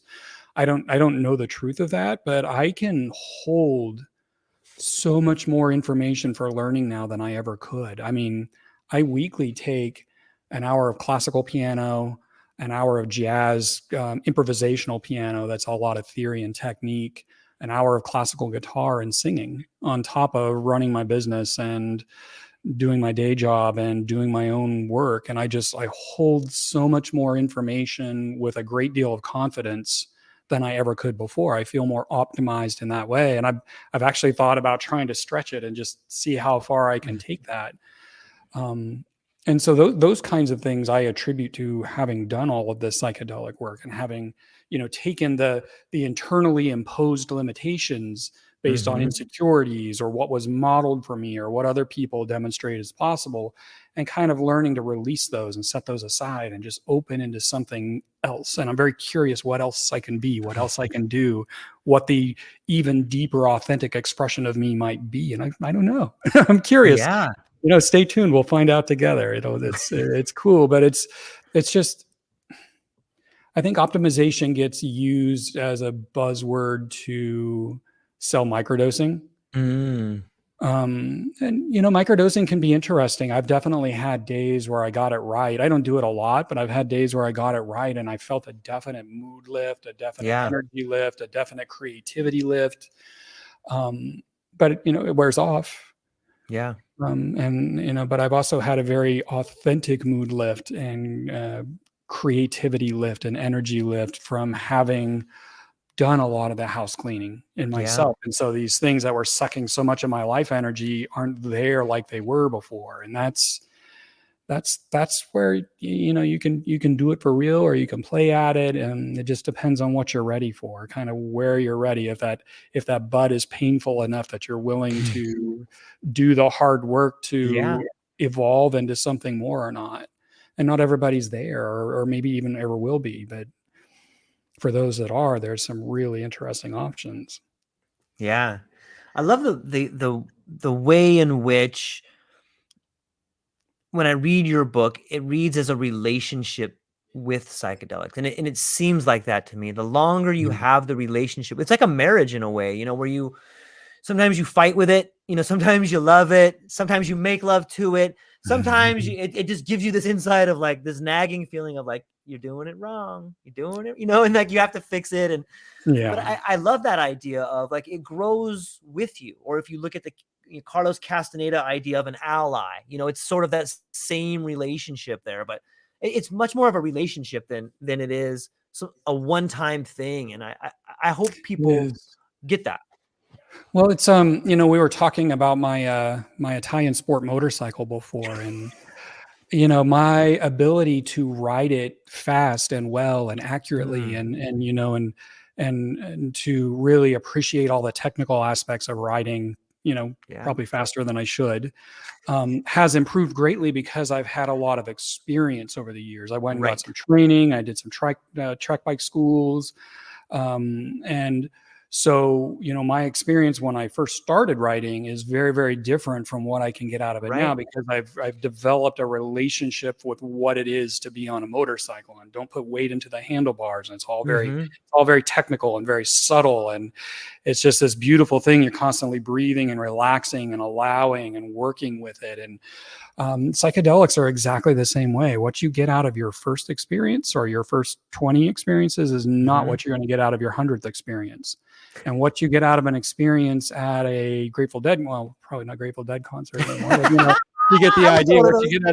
What you get out of the experience at a music festival is very different. I mean, night and day, completely different than having it professionally guided and held. When you're properly prepared before and you're properly supported after, it's a completely different thing. It's switching from riding a moped to riding a huge race bike. It's just a different thing, and the opportunities and the potential for growth get radically different. When I read the book Coming Full Circle and I listen to some of the stories we've been talking about today, what is the relationship like? Let me go back for a minute. In reading some of the stories in the book and listening to some of our conversation today, it seems to me that you have found a way to incorporate the stories that have happened to you, the stories that you've read, and find lessons in them. So that being said, is it How much of that comes with age? Like, do you think, like, if we tie that, there's just something to be said for being almost 50 and looking back on those stories and being able to pull the wisdom out of it. And maybe psychedelics help us do that. But those two things go together. How do you think that psychedelics and age kind of wind around each other or relate to one another? I've thought about that actually quite a bit. I've wondered if I could take coming full circle and give it to my 25-year-old self, how much of what I consider wisdom that I put into that would I have been able to absorb? Because you give 100 people the same book to read, they all come out of it with very different things. Even what's reflected back to me from people who've read Coming Full Circle, it's all indicative of kind of where they're at in their own journey. And certainly somebody could read Coming Full Circle and it's like, well, this is kindergarten stuff. Maybe they're just way past anything I've done so far, and that's great. I'd love to have that conversation with them, but it's just everybody meets it with where they are. So if I could take the experiences I don't know. I would have loved to have started this earlier in my life. If I could have started this earlier and had this massive release, I would have had decades more life, not encumbered by a terror of living, not just, so afraid of imminent threat that I'm afraid to connect with other people. I've spent most of my life in that shell, and but I'm 52 now, and I'm gonna rock and roll as best I can with the time that I have left. As I still hopefully still got some miles on the vehicle. Age does play into it. Age does play into it, and having lived with the struggle long enough, it's like, screw it, I'm gonna jump, and I'm gonna go for it because this building is on fire and it is not going to sustain life for very much longer. I keep circling the drain on this, and it's just, at this point, I've got nothing to lose. I'm going to try. And that's what made it work for me. Had I done it 10 years earlier, when I was still super identified with being a depressed person and super identified with being an angry person and really very hard on myself, I don't know. Maybe I would have had a flash of insight that helped me open and start moving. It just, for me, it worked when it worked. It just all came together. What is that old saying that when the student is ready, the teacher will appear? It's like, I feel like that's how it worked for me. I agree. I don't think. I think about that idea of, I wish I could have done these things 10 years ago, but you can't. You couldn't have done them because you weren't ready to do them. And the challenge wasn't great enough. You didn't have the courage. You needed all those things. Like, you needed that pain. You needed that tragedy. You needed those harsh words. You needed that angry person to threaten. Like, you needed that. And that's weird. In some ways, it's powerful to look back and be like, oh, that was a pretty big gift, really. You know what I mean? It's crazy to think about that, right? Yeah, it is crazy to think about that. I mean, I've gone through some challenging experiences, especially early in life, and I suffered greatly from it for a very, very long time. But looking back, I wouldn't go back and change anything. I mean, I wouldn't have my same daughter and grandchild if any one thing was different. And I adore them in ways that I didn't know it was possible to adore. And I love being a part of that family. And I wouldn't have that exact thing if anything. So it's all a gift. And if I had lived a middle of the road life with good enough parents and nothing that would cause me to be challenged, I don't think that I would have the depth that I do today. I don't think I would have the depth of understanding that I do today, because I never would have needed to go deep. There would have been no cause. So it's all a gift when you get on the other side of it. It's all a gift. I almost cried when I might have shed a tear, Shannon, when I read the story about the ice cream cone and your mom. Man, how is that a gift? Well, in the book, I tell the story of I was probably in 5th grade, maybe 4th grade. I think it was 5th though. And my mom brought home this big ice cream sundae. And I was sitting there and really enjoying it and really enjoying the crunch of the nuts and the whipped cream. And I always love those little candy It's all the cherries on the details. top. And I was just enjoying it. And she waited until I was like into it. And then she's like, hey, what happened to that money in my bathroom? And, you know, she worked side jobs and she had been squirreling away money because she got paid in cash. And I'd been sneaking a few bucks to go get, you know, candy and whatever with my friends from the convenience store. And what made it so painful was that she wanted me to feel really good before she confronted me with this so I could feel as badly about it as was possible. And it was just a massive betrayal. And, you know, clearly she had a right to talk with me about, hey, you know, this, I work hard for this and you're not entitled to just help yourself. And, you know, and that would be a normal, healthy parent conversation with somebody around, like around with a child around this. But she really wanted me to feel good so that the blade could sink in as deep as possible when I was confronted and ultimately punished for this. And, you know, it was just one of many experiences that added to this profound sense that there's something about me that really triggers people. There's something about me that is not safe out in the world. And, you know, at the time it wasn't a gift. And because of the accumulation of those things, I like I said, I suffered greatly, but without it, I wouldn't have had the depth of work that I've been able to go through, and I wouldn't have the depth as a human being that I do. It allowed me, going in and helping those parts to heal is what allowed me to find this authentic expression of me. And if I hadn't gone in and done the digging, if there hadn't been a reason to go dig, if my life had been just kind of bland and unremarkable, and for good or ill, I probably never would have had any motivation to change. I wouldn't have had any motivation to grow. I wouldn't have had any motivation to go deep. But I did. And for that, I'm grateful. I'm grateful that I could go in and really start finding me. And me finding me has given the people I've come in contact with permission for them to go find them. And that is a gift. It's beautiful. After I took some time to think about it, like one of the things that I thought about was like, what an incredible tool to give to a child. Like you're just giving a child like the sharpest blade or a knife, and like how can someone, and this, maybe this speaks to generational trauma, but she provided you with one of the most hardcore psychological techniques that people in positions of authority use to this day. You know what I mean? Like that is an incredible weapon. And for you to be able to wield it on some level or just be handed to it, you know, as like that's a gift in a way, because not that you need to, I bet you there's times in your life where you used it that way, but was there ever times in your life where you used that tool that way? I shouldn't say that I bet that. I lost it a little bit. Tell me what you mean by tool. Okay, so she showed you, hey, I'm going to make you feel really good just so I can hurt you.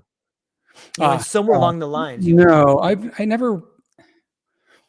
I was more of a blunt tool, and my anger would come out, and I just like, okay, angry smash, and then, you know, leave me alone. And so subtle psychological manipulation like that is a little bit beyond me. It's not really something, and intentionally hurting people was never something that was really in my toolkit, like being hurtful in order to win or to make a point. I mean, I'm sure I said inappropriate things in an argument or whatever that was meant to be hurtful, but you know, everybody does that. I beat myself up for that. I've owned it. But you know, being my grandmother was, I'm pretty sure she was a sociopath. I mean, she was so deeply psychologically manipulative of her children, which is in part what, you know, just put them into the places where they were, that they behaved in the way they did. And something happened in her life to make her that way. You know, you can follow it back, and it's easy to hate. It's much harder to find compassion, but as I find compassion for these people, I give myself more compassion too. So it's a gift. But yeah, it was never I never psychologically torqued people like that. That was never anything I was driven to do or want to do. Again, my hurt would get triggered, and I would use, passive aggressive humor, or anger would come out, Yeah. or like that. Yeah. Yeah. That was more my shtick. But what's really interesting is it's nothing I have to fight with anymore. It's nothing that I wrestle with or I stop myself from doing. It's just, it's not there like it was in me before. If I feel myself getting a little triggered or a little fearful or a little overwhelmed, I've got many other tools, and I'm not wrestling with those old coping mechanisms. They're 5% of what they were before. They're in there. I don't know that they ever fully go away, but maybe they do. I'm guessing 5%. And so you can deeply heal and evolve for real. Not like, typical self-help frenzy where everybody's excited and wanting to talk about it, but nobody actually changes. Everybody wants to talk about it, but nobody actually wants to do it. And with this, it's the change is real. The healing is real. The personal evolution, the optimization is real. You just have to be willing to face yourself to get it. Yeah, I like what you brought up about like the frenzy of people wanting to change, but not really doing the hard things to change. And when I think about that, I'm reminded of like the science we do today. And let me give you an example of the science we do today that leads to medical procedures that attempt to help us. There's a lot of experiments that are done. I was talking to this young woman yesterday, and she said she worked in a laboratory, and they were trying to establish ways to help people with PTSD through modern science and pharmacology, I believe.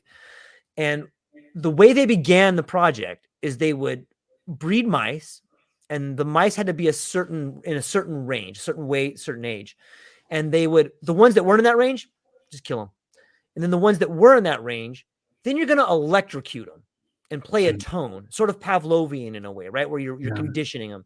So you electrocute them, play the tone, electrocute them, play the tone, electrocute them, play the tone, until they get to a point where you just play the tone and they cringe up in the electric shock phase. Yeah, they've been traumatized. So they give them this thing.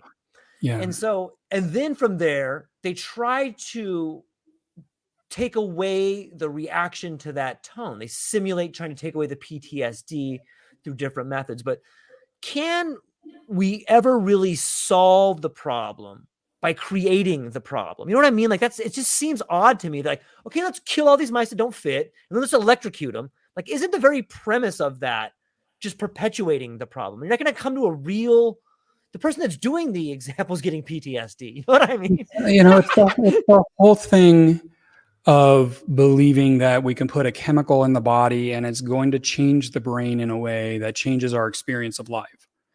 Or we can shoot magnetic waves through the brain or otherwise encourage changes in the brain that are going to result in a better experience of life, a less stressful, less challenging experience of life.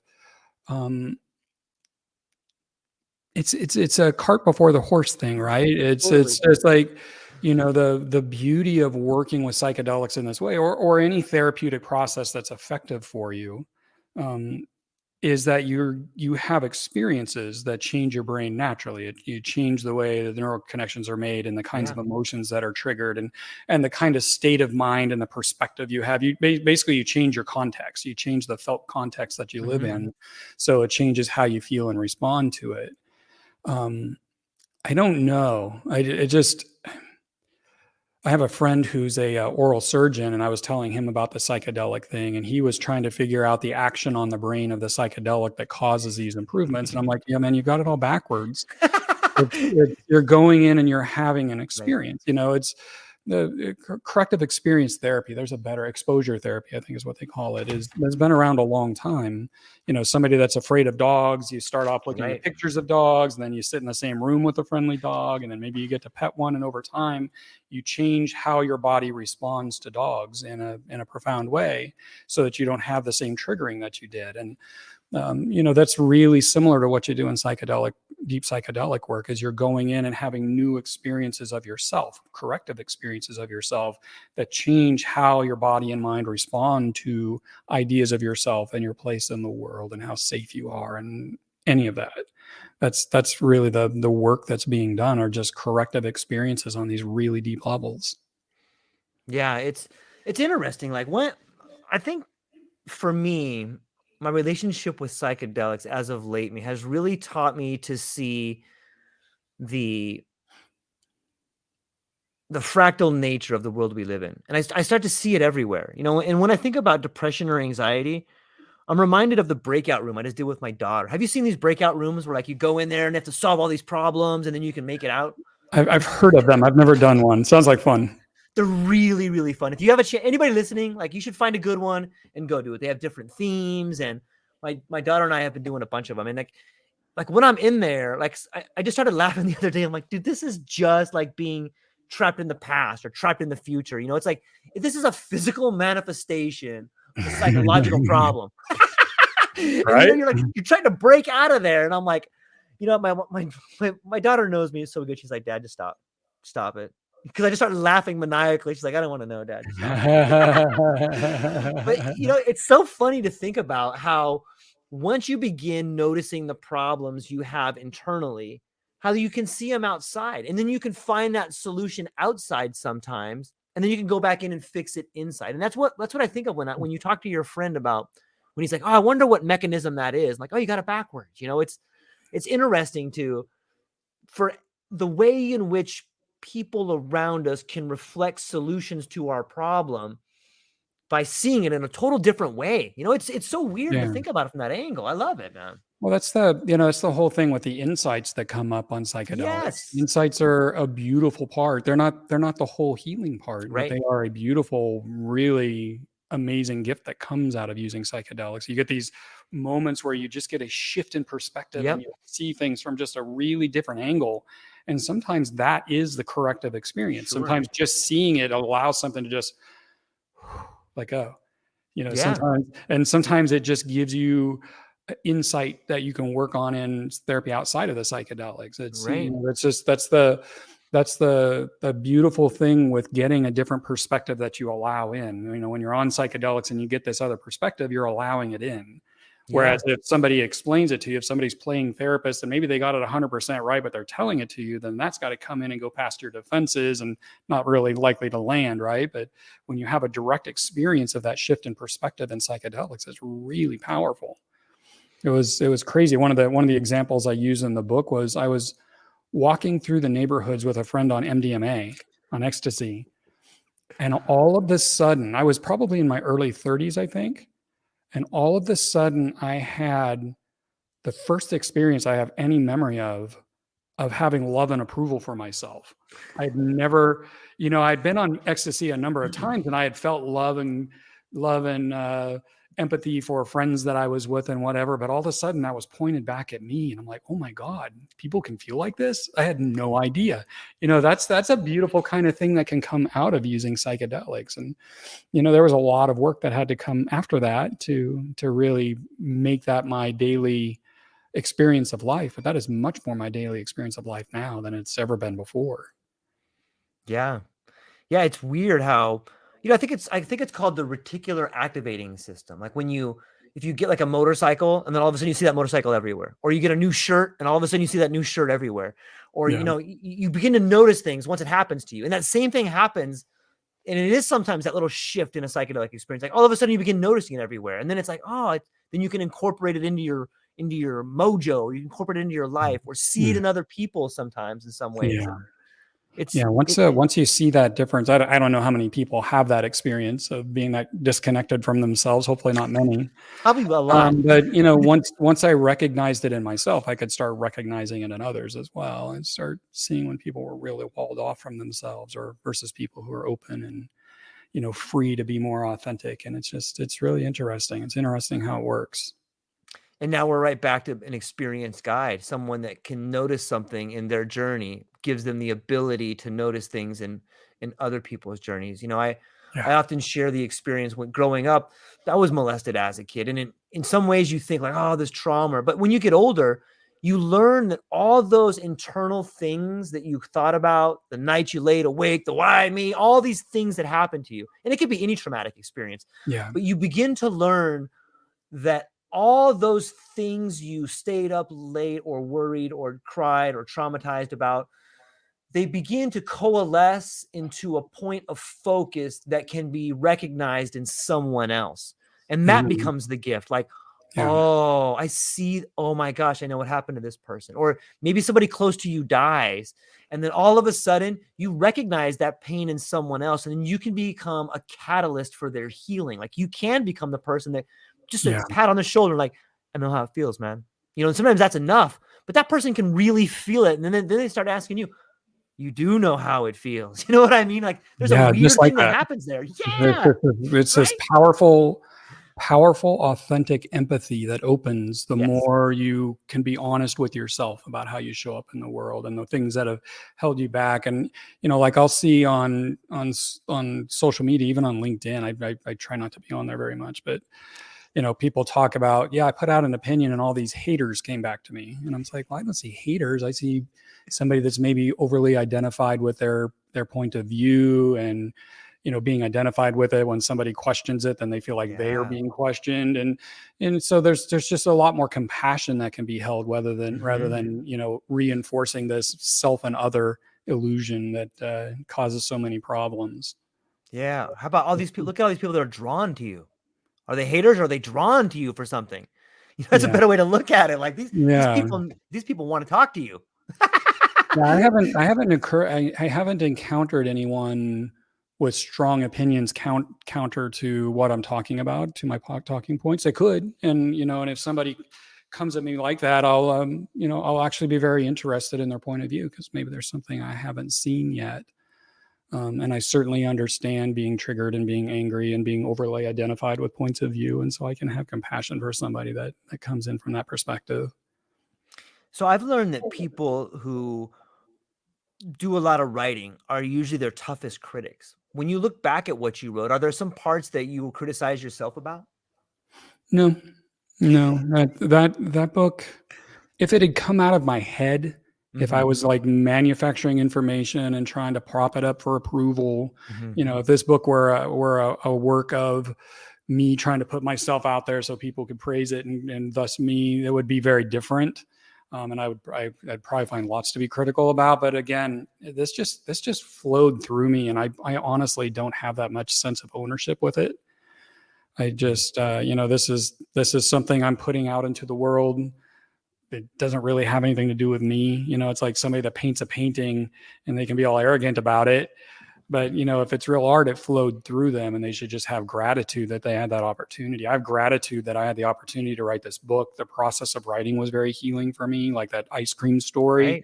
That was something that was still flashing in my mind over time. And once I wrote it out, it's just pretty much stopped. I mean, all of those things, it was kind of a releasing, just saying, yes, this happened. This is something that happened, and it shaped the struggles that I had. But here, look, I also found a way to use it to become a source of strength, a source of depth, a source of wisdom that I wouldn't have had if I'd never plumbed those depths.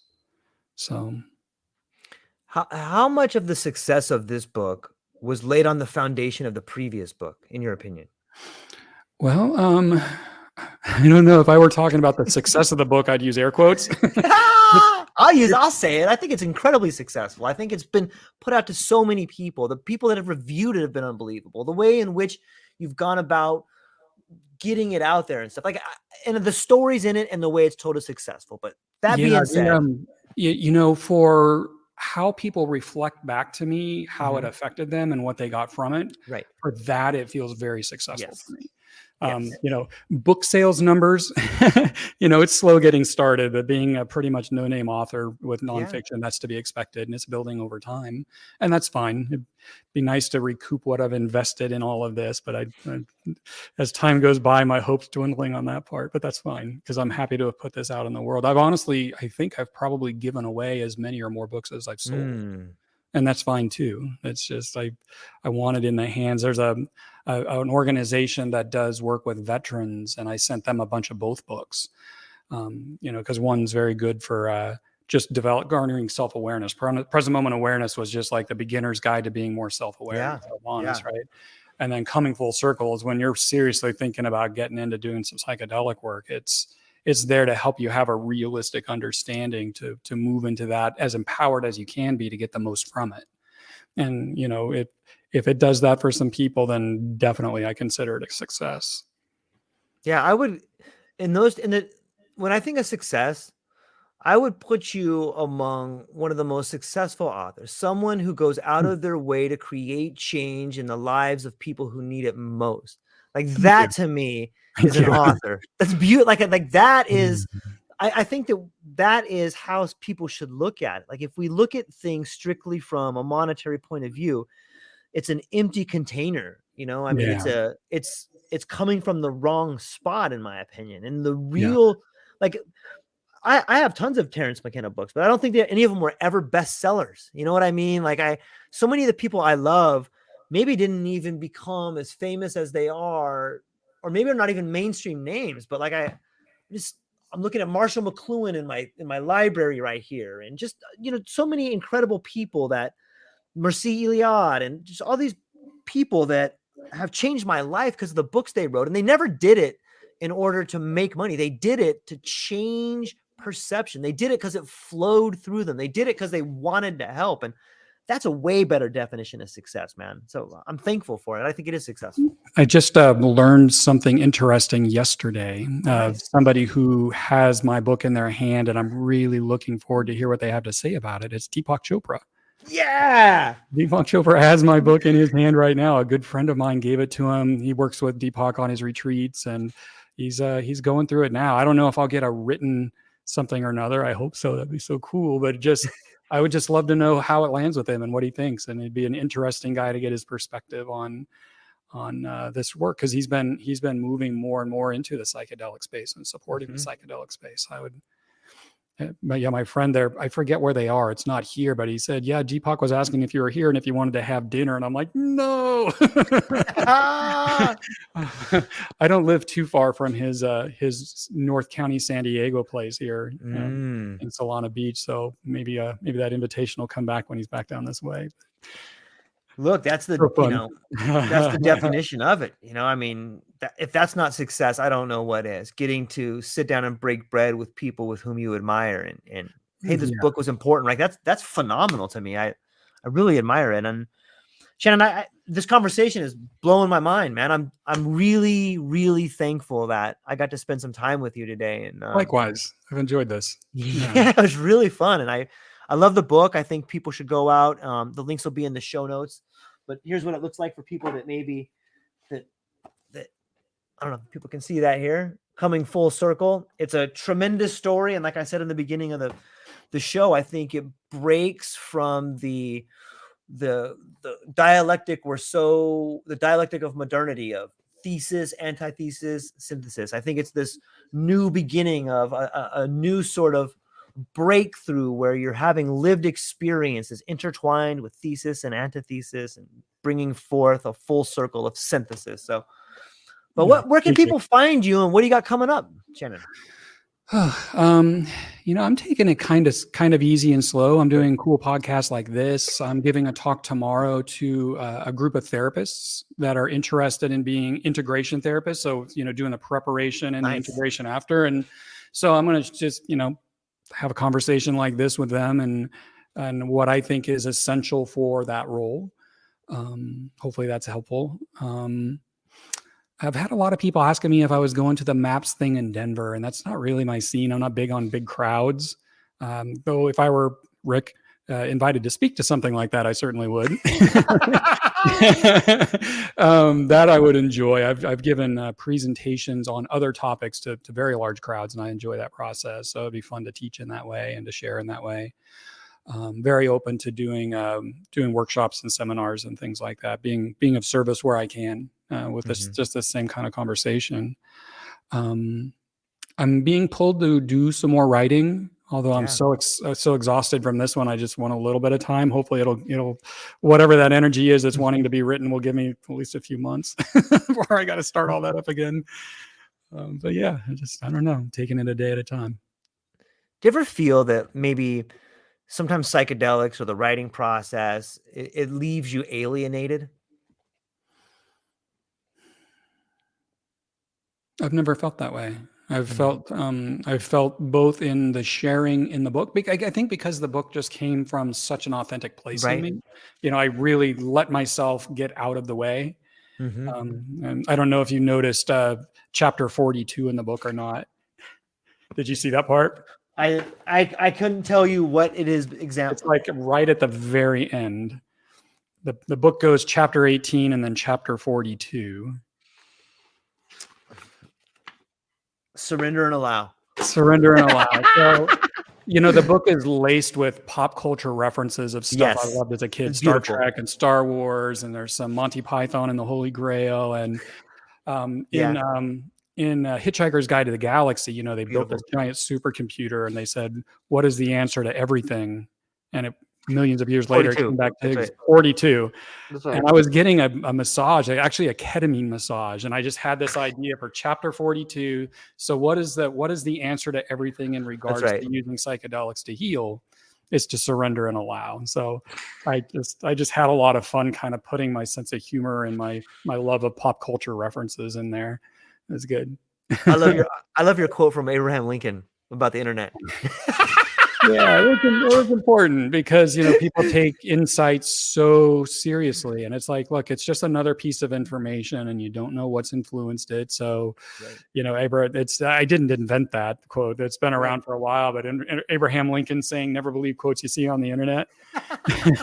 Don't believe everything your insights tell you, but just stay open to the wisdom and see what you can learn. And that was what that was for. Yeah, I love the way you laced the humor through there. And I think that's a big part of psychedelics. It teaches us to laugh at ourselves. It teaches us sometimes in a dark way of like, okay, we're just gonna have to Humility. laugh about that. Yeah, yes. Just Well deep put. humility. Yeah. It's so freeing to learn humility, to not learn it, because that sounds cognitive. It's to allow humility, to not need to be so rigidly structured and rigidly perceived, and it's just humility comes with authenticity. I think it's just there's no need to prop up anything or to be perceived in a certain way. It's just allowing and then trusting that those that like what it is you're emanating are going to be the people that come into your circle, and that's how you get real family. Yeah. I heard this quote on a lot of times in this space you'll hear the term ego death thrown around in certain ways. And sometimes I think maybe a better description is like ego integration, right? Like what is your take on this whole ego death, or is there an ego integration, or what do you think about that kind of stuff? All right. So ego death is when your normal, because your ego is just the story that's written into your physiology of who you are and how life is and how things feel to you and what they mean. It's all layers and layers of meaning. Yeah. And that meaning isn't necessarily true. Like the example with somebody who's fearful of dogs, they have a meaning in them that dogs are dangerous. And so this creates an emotional response of fear and panic when they see a dog. But that meaning can be changed through corrective experiences in psychedelics and out. So ego death in a psychedelic experience is when all of that story temporarily gets suspended. All of that story temporarily gets shut off, and you see things with this incredible clarity. That's when I was talking earlier about 5-MeO DMT, and I would see things go clearly, but I would know I can't bring it back because I know my ego is going to come back together and blind me from that truth. But usually the ego doesn't come back together quite as complete as it was going in. And, that's the whole, I don't know if it's a real thing or not, but the whole myth of enlightenment is a person who operates from a position of seeing that clarity all the time with none of these blinders in the way.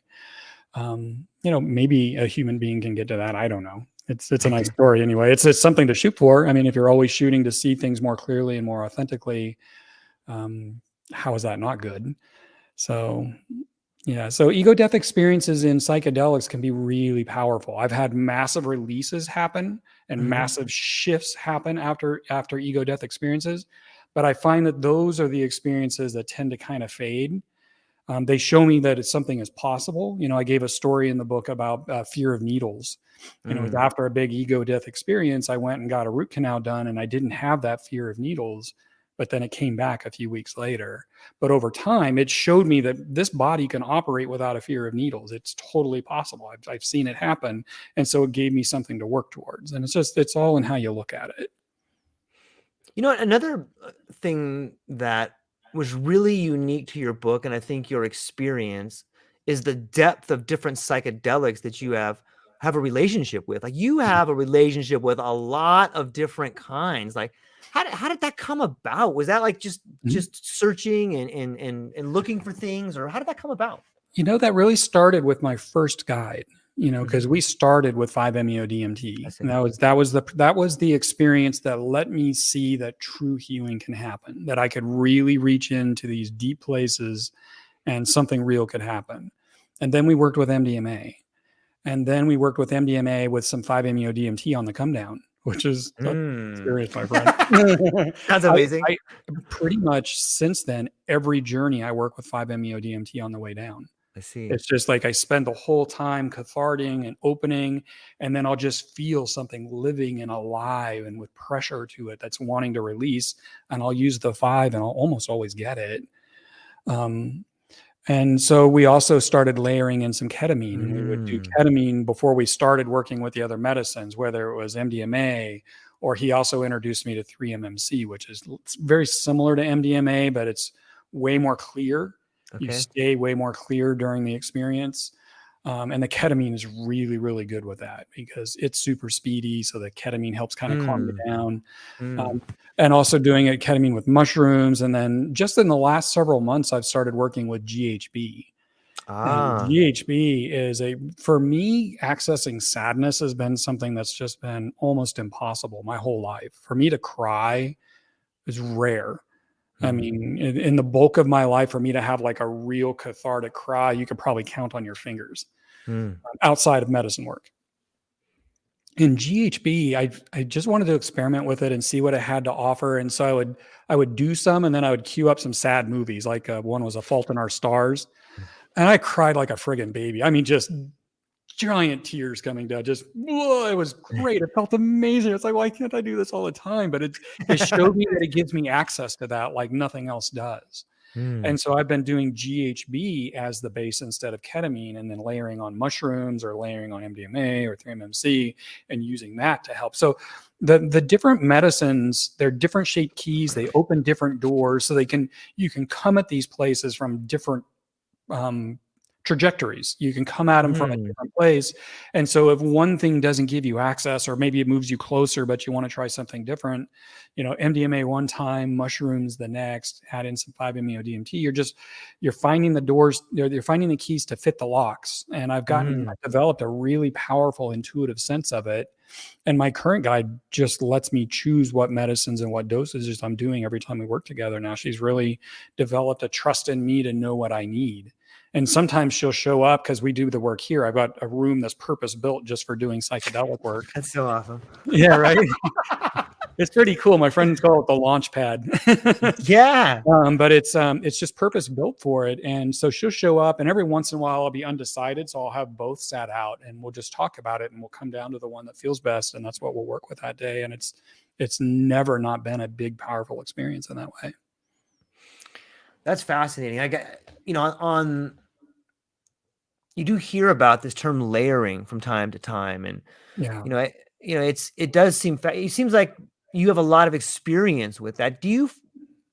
And you say it's a different trajectory. You can access different things, but in your opinion, do you think that certain molecules may fit certain sorts of issues better than other ones, or might there be a protocol for certain types of therapy with certain kinds of molecules, or is it just independent per person? You know what? I don't know, because I only have my own experience in approaching this way. For somebody who is kind of wired together like I am, and they process things like I do, and there's somebody that dissociates and gets up in their head all the time, and if they approach life like I do, then they could probably use the medicine protocols that I use to get access. Like, this gives better access to sadness. This helps me navigate terror better or fear better. the last session, it was really good, but it felt like it really wanted to go deeper. So this time I'm going to switch to mushrooms, which those little dudes, they get in there. Keep your hands and feet inside the car at all times till the ride comes to a stop, because it's going to be an adventure. Especially if you do it with ketamine, because it just opens you so much more deeply. Holy crap, does it open you more deeply? I have been surprised at what came rushing out of the gates. But it's good because you got a good guide and they see what's happening. She'll come over and start working massaging the vagal nerves on my neck before I even realize that, because she'll see me starting to tense before I even realize that I am. And she's just on it. She's just in tune with me and knows what to do. And it's such a beautiful relationship. That's why I'm such a big advocate for properly qualified, as I've gone on ad nauseum, for properly qualified guides. Yeah, like one of my favorite books on psychedelics is Rick Strassman's DMT and the Spirit Molecule. And like I love all the lead up to it, but when he starts giving the case studies of what people went through, like it's mind blowing because it just exceeds the imagination, and it's a glimpse into the mind of the other that is still tied to us on some level. And it sounds to me, some of the experiences you're having, like that would make for an incredible book. I would love to read some of the experience, the relationship with terror tied to mushrooms and ketamine. Like I think that ever thought about like just releasing some of the actual trip reports or, writing stories based on that? I haven't. It's trying to describe a psychedelic experience to somebody who hasn't had one. Like I said in the book, and I don't know where this quote is from, but it's like trying to describe the color blue to somebody that's been blind since birth. Right. It's just not something they can relate to. And I tried my best to convey, in coming full circle, what it's like to do this with medicine work, because in medicine work, the trippy aspect becomes far, far removed, secondary. I did 8 grams of mushrooms, and that was a big day. Oh my God.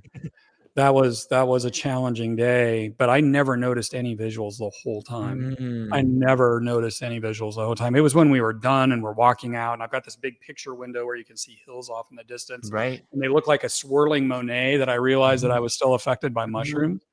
But when you're in medicine work, it's all about emotional expression. It's just the felt sense in your body of what's moving and what's expressing and what's coming out. And once that does, what comes next. That's why it's so fundamentally different than an expansive or recreational experience of psychedelics, where the trippiness is the point. It's just about doors start opening. When your intention is to heal and allow yourself to experience whatever you need to get that healing, it's just layers and layers of doors opening. It's opportunities to release. Yeah. I've had a tremendous amount of experience for me, like when I do a large dose of mushrooms, it'll be me alone laying on the bed in just darkness, and just thinking. And like you get this crazy time dilation, and then you find yourself at a place of surrender where you finally can try on ideas, or you can be honest with yourself. But there have been times where, maybe not in that state, where I found myself in front of profound geometric images. Sometimes they're moving, sometimes they're not. And I've been thinking about those times a little bit. And sometimes I wonder, are these geometrical images a form of language? When I think of symbols and imagery and language, and you start thinking about, wow, it's so connected over there. And then it gives you this insight of, I wonder if that time when I was 7, when my mom told me this thing is how I should be thinking about this relationship. Like it just gives you this weird insight to different connections. Have you ever, what is your take on psychedelics and symbology and relationships? That's an interesting question. I don't know what all shapes the things we see in psychedelics. It's sometimes it definitely I'll say this, I think it's all relevant. Sure. It's all relevant. It's all an expression on the theater, your mind's theater screen, right? It's an expression of theater screen. it says, you got the movie screen up here. Yeah, totally. it's an expression there. And I don't know if it's just the experience of seeing it, Mm-hmm. or if it's just that energy moving and expressing in that way, or if it's just entertaining. Mm-hmm. I think my experience has always been that the symbology is all relevant to whatever is moving in me at that time. Mm. And it could be a clue into where I could open more, what I can express more. I've had imagery turn like dark red when fear was starting to become a real Right. issue. But then when that releases and things become calm, it becomes like a neon light blue. It's just I don't know. I'm endlessly fascinated by the psychedelic experience, and I'm very curious what else I can learn from it. What else? How can I take this deeper? Where can I take this further? Maybe that'll be the next book when I figure out how to have force powers or telekinesis or something. Yeah. Who knows? I don't know where it goes. I'm curious. Nobody else is talking Yeah. about it. There's a lot of postulating, a lot of a lot of supposition on where it all goes. But I'd kind of like to go see for myself. So I think there's some truth to being able to, and this is a poor example of explaining it, but you can read people's minds. Not that you can look through them and see exactly what they're thinking, but you can empathize with people enough to understand some of the experience they're going through. And if you can really be in touch with someone else, you have a really good chance of speaking their language, so to speak. So it's not much reading their mind, it's speaking their language and speaking to them and identifying with them. And I think that's almost like a superpower in a way. as I've become less defended, I've been able Mhm. to be more open and empathetic with other human beings, and so that's been a big bonus, a big part of the evolution that I've gone through. Although in years past, I've had a couple of experiences with a buddy where we were doing, I think they're called hippie flips now, where you Right. mix mushrooms and MDMA, and we were walking and talking, and he thought something, and I responded to it out loud. And I was looking at him, so his mouth wasn't moving. And I mean, granted, we were winging pretty good, so it Yeah, could yeah. have all been a mental creation. But we both had the same experience. He's like, I didn't say that out loud, and I'm like, whoa! And it's happened more than once, and I can't explain it. And again, it could have just been we were tripping balls, and that's just how it Yeah. seemed. Right. It's hard to say, but it was a pretty profound experience. And I've spoken to other people who've had similar things happen where there's this communication, but not verbal. And it's I don't know. I just find it all so interesting. It's really opened my mind to. There's likely a lot more Yeah. going on than I know about. So I need to work really hard to not think I've got this all figured out. Yeah, maybe it's a glimpse into the future of communication. I mean, I think it was Philo Judaeus who said that the next form of the logos will be beheld instead of, it'll be a language that's beheld, and like it would get away from a lot of miscommunication if we could communicate that way. Oh man, I don't know. We need some new discipline, or it'd be like that movie with Ricky Gervais where nobody can lie. Yeah. That Like guy's whatever so you're funny. thinking is out there. Yeah. It'd probably be a better world. There'd probably be a lot of fights until we got used to it. But Yeah, maybe that's why we're not murder ready for rates that went yet. through the roof for a couple of years, but then it got Yeah. better. I don't know. I've on the periphery, I hear I think his name's Andrew Gilmore. I think he's written a book that's beginning to talk about mapping the landscape of the psychedelic environment. Have you heard anything about this? I heard Joe Rogan talking about Hmm. people that are trying to map the landscape of the NNDMT environment. Okay. Okay. And that's something I actually really, really want to experience. I'm holding out a Mhm. secret hope that I'll get on Joe Rogan to talk about this stuff one of these Yeah. days, and maybe he'll invite me to go do some NNDMT because he's really big on it. But that's just one of those fantasies. We'll see if it actually happens. I'll just put it Yeah. out to the universe. That'd be great. Yeah. Joe's a tremendous guest right here. I think you learn more from him than as much as anybody you've ever spoken to. It's And you interesting. And definitely then, want to do DMT with him. yeah, absolutely. That'd be pretty cool, actually. Anyway, I heard him talking about some people that are trying to map the Yeah. NNDMT world, and that's super interesting. I don't Yeah. know. Mapping the actual psychedelic space, I think it's a co-creation with the medicine Mm. of you and where you're at the time and what's trying to move. It's always different. I mean, no two journeys for me have ever been the same, especially in medicine work. It's always different. It's always, there's always trepidation before and wondering if I really want to do this, but that's how I know that my intentions are really trying to move me towards something real. And it's gotten easier over time. At first, it was really hard. I had serious conversations with myself about just not showing up. Yeah. But I'm glad I always did, because it was always worth it. But the inner landscape is just always different. It's always evolving and changing. So I don't know about mapping it. Yeah. It's weird to think of that idea of mapping it. First off, a great quote, I think it was McKenna's quote, that said, when it comes to doing work with mushrooms and on the topic of taking mushrooms, he said that if you take an amount and then you don't say, holy shit, I took too much, then you haven't taken enough. It's staying on the edge of your challenges. There's value to that, as long as you're not traumatizing yourself, as long as you've got the internal resources to hold space for whatever wants to come up, and you've got some support, maybe a sitter to help hold for whatever wants to come up. Because as somebody who's gone through levels of terror that I didn't know it was possible for a human to feel on psychedelics as a part of the healing process, it's not something you want to be unprepared for. And so, but yeah, I'm all for pushing the edge and pushing the challenge and seeing what else a person can learn about themselves in a safe and supported way. Yeah, it's interesting.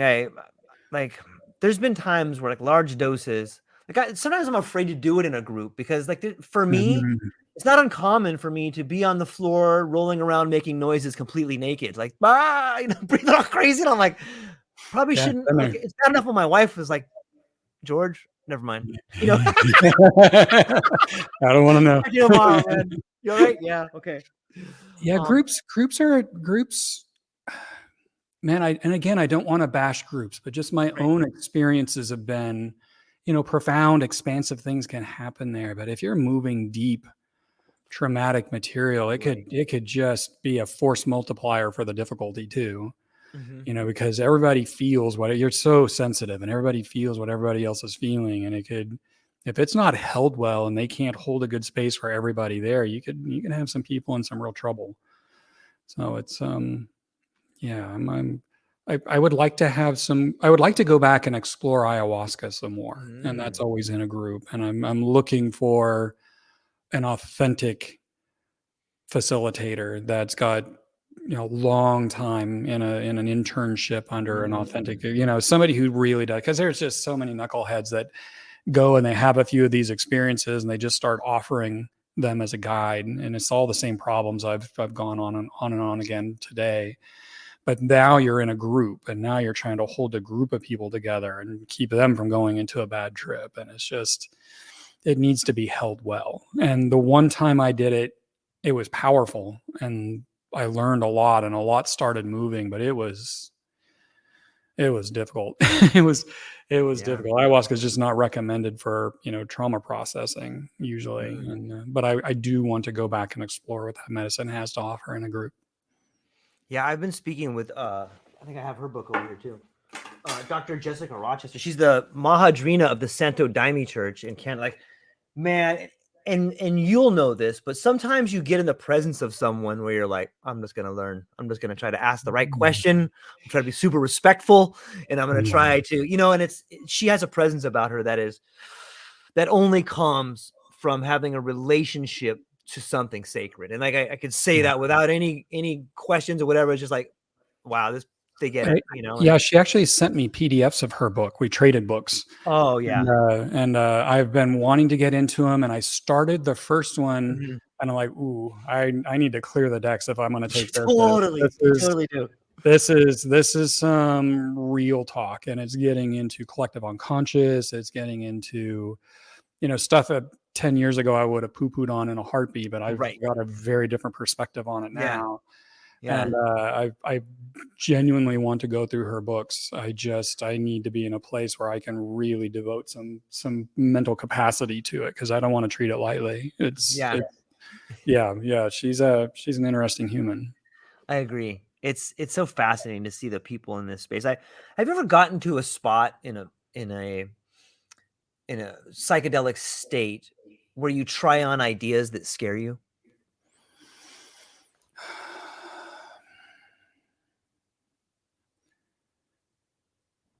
Yeah. Yeah, I have.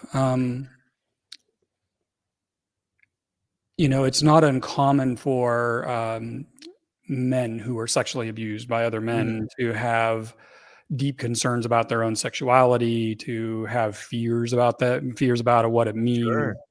And I had direct confrontations with a lot of that Mm, in psychedelic work, and I found my fear of the answer so potent that I couldn't even get the full question out. wow. Am I a gay man? Oh my God, am I? And it wasn't until I was willing to let the answer be whatever it was Mhm. that I was able to fully ask the question. And no, there's nothing wrong with somebody being gay. That's just not how I happen to be wired.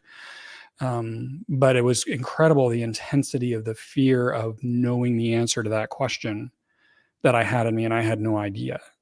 But Yeah. things like that. I've had really uncomfortable direct confrontations with myself. It's like, oh yeah, you're being a little bit of a know-it-all, and you're a little inflexible in your thinking. And even around stuff around this book, I've had sessions where I've gotten Mm, really intense clarity and super uncomfortable. Had to work through some shame around it. I'm like, you know what, man, you're stating things as absolute fact when there's lots you could still learn. You need to lighten your touch a little bit. And that's just part of it, right? You face the uncomfortable parts, and you learn and you grow and you let go, you surrender and allow, you evolve into something greater. yeah. I think sometimes surrender gets a bad rap in the West. And I know, at least for me, the way in which I've interpreted until even recently is like a weakness. When I think of surrender, I think of troops running away or not fighting or not having the courage. But it can be, and that can be one definition, but I think that there's a better definition for it that allows you to grow. And maybe that definition is something along the lines of being Well, able to, yeah. What do you think about that? yeah, surrender is fundamental in growth, whether you're doing psychedelics or not. But it's especially, that's why, my chapter 42 is surrender and allow. And the words are really interchangeable. They're just two ways of kind of saying the same thing. But it's so easy to hit a resistance to feeling. It's a resistance to knowing, a resistance. And you breathe and you allow and you get the energy to just start flowing, and all of a sudden it just comes through. Just like the questions around sexuality, I couldn't ask myself the question. I couldn't allow myself to answer the question because I was so terrified of what the answer was. And that only comes from having grown up in rural Oklahoma in the Mm, 70s, and how gays were referred to back then. And based on what had happened to me, there were fears about it, and I didn't even know they existed. I didn't even know that the abuse had happened right. until deep into psychedelic work. And so it was when I was able to surrender and just say, what's true about this? And it's like an honest evaluation, an honest asking of the question. I even in between sessions, I even went and just looked at some gay porn. I'm just like, all right, honestly, does this do anything for me? And I'm like, no. But that's just me. It's just like, no, this isn't doing anything for me. And once I could surrender to allowing the question to fully be asked, all the tension around this release, all the fear around this release, and it was a big unburdening for me. And so I don't know. Maybe I meet the right guy sometime, and I re-question all of this, but it's not something I'm drawn towards. I'm authentically not drawn towards it. I like the female form. It's kind of what works for me, and I'm very accepting of whatever works for somebody is what's right. So I don't know. You were asking about confronting things and not being able Yeah. to ask honest questions, or allowing them. And that's really what surrender is surrendering, is allowing of the difficult things, the things that get the physical Yeah. resistance. And you resist the fear because it's bringing up terror and it's triggering the lizard brain. But when you can breathe and surrender and allow it to just flow, then you get to find out what you were fearful of. And Hmm. that's where the healing can happen. Yeah. I think it speaks volumes about imprinting or society. There's that old joke that there's these two fish, these two young fish, and they're swimming through the water. They're swimming through the stream, and this other fish comes by, and he's like, "How's the water, boys?" And those two fish look at him and like, "What's water?" Like, Right. we don't understand, like, whether it's rural Oklahoma, whether it's Hawaii, whether it's San Diego, California, Southern California, or wherever it is. Sometimes we don't realize how much society has just laid on us, man. Like, Oh how yeah, much of the these, conditioning. yeah, man, you don't realize that until you Yeah, surrender and you float to the top and you're like, am I this? What is that? Who is this? And like that yeah, kind of, like, that's a newer realization that I got to, like, hey, surrender is just realizing that you've been conditioned, man. Like that gives me goosebumps to think it's about. Like, that's a letting. beautiful Well, type of it. yeah, it's releasing the things you're identified with, so that you can look at them and Yeah. question them, right? Yes, that's And a beautiful definition. Thank you. well, becoming more and more authentic and whole is the practice of letting go of these identifications. It's Yeah. seeing them for what they are, and being willing to not be that. I mean, I used to have pretty strong political affiliation, not strong, but I've definitely had a Sure. team. And I don't feel that at all anymore. I don't feel any alignment with any political ideologies at all. There's pieces over here and pieces over there, and pieces I think that are being missed completely. And there's no team aspect of it for me. And it's the same with almost everything anymore. I don't, other than team, you know, get safe, effective psychedelic resources for people that are trying to Yeah. heal. There's nothing I'm super fired up about. And it's just more about flow. You just flow through your life rather than having these strongly identified things that need to be supported and propped up and defended against. And it's just so much work. It's exhausting. Way better on the other side of that, letting that go. Yeah. It really is. Life Yeah. feels better. Life feels better when you're not on teams. Yeah. Yeah. It's true.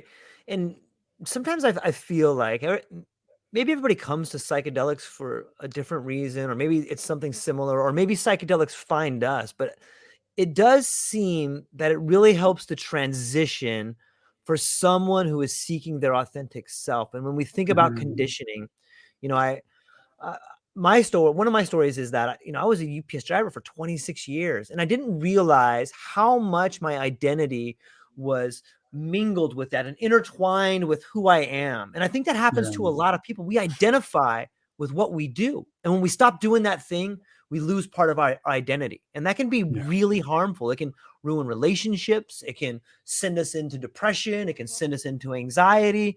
And then the medicine comes in, and you start becoming and having these realizations, like, I am not what I do, or you start thinking of, I am George's anger, I am George's anxiety, but like, Mhm. it's Yeah. interesting how we identify with the patterns of what we do, right?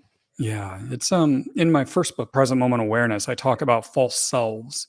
And I actually Okay. go down a long checklist asking somebody, are you what you do for a living? Are you the worst thing you've ever done? Are you the best thing you've ever done? Well, what is it that you're identifying with? And realize that none of those are actually you. And then in coming full circle, I take it to a much deeper level, talking about Jungian shadow work, Mm. shadows and masks, and the way aspects of the self get locked away, often outside of even conscious awareness of them, and how powerful it is, and what a powerful move towards authenticity it is to learn how to recognize those, and how psychedelics are a really potent way to do shadow work. It's yeah, it's that's one of the next books that's really calling to me, is specifically talking about doing shadow work. And I was thinking of maybe trying to align myself with maybe a therapist that is well regarded, like Jordan Peterson, perhaps, of Yeah. working with shadows, but tying that into my own shadow work, and then sharing my experience of what that's like to go with that, and with professional shadow work support, and doing deep medicine work around shadows and masks. Shadows are the things that are hidden from us, about us. A lot of times, somebody who's shamed around their sexuality, that can get partially or fully shadowed. But then we also wear masks, and masks are the socially acceptable face we wear um, around others to fit in with our tribe, because we're hardwired to live in our tribe, right? And we don't want anything that gets us shunned. And so social conditioning is a big part of what makes shadows and masks, and familial conditioning, specific idiosyncrasies of your parents or your caregivers, Yeah. sets up shadows and masks, and all of it. The more of that you have, the less authentic you feel, the more hollow you feel, and the more you can go in and really own that and grow and integrate the shadows and masks back into the whole of you, the more authentic and whole you get to be. That's really well said. I think of Carl Jung's Red Book, where, and then he speaks about talking, I've heard it put in a way, well, I'm kind of paraphrasing, but it's something along the lines of making the unconscious conscious decouples you from the idea of fate, and that's a pretty massive thing to think about, right? And it's kind of scary to bring it up. I actually use that quote in the book. That which we do not bring to conscious awareness lives in our lives as fate. Maybe you can break that down for people a little bit. Yeah, sure. So the things that get locked outside of conscious awareness and what Carl Jung called a shadow, it's because it was in some way deemed by your psyche to be a threat to you. It was deemed by your psyche, this is going to cause you your place in your social network. And we're hardwired to stay in our tribe no matter what. And it's a lot of the deep psychological distress people are feeling today is because of a loss of that sense of being in a networked in a tribe, by the way, I think. There I go, speaking as an expert again, but that's my 0.02 on it. And I think social media has been one of the greatest perpetrators of that severing. But I'll save that soapbox for the next podcast.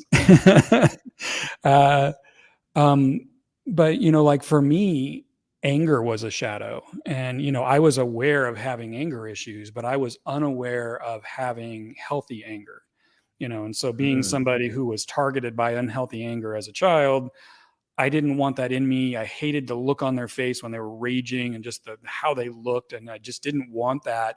And so a big part of my own anger was shadowed. It was shut down out of my conscious awareness. And so I only knew anger as something that would explode out of me when it built up too much pressure, or something that would come out passive aggressively.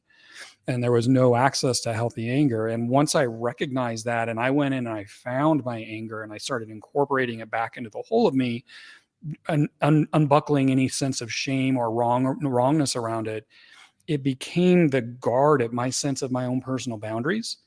But any notion of it using it in a punishing way pretty much evaporated. And it's just, sometimes somebody tries to mug you, you need aggressive anger to protect yourself.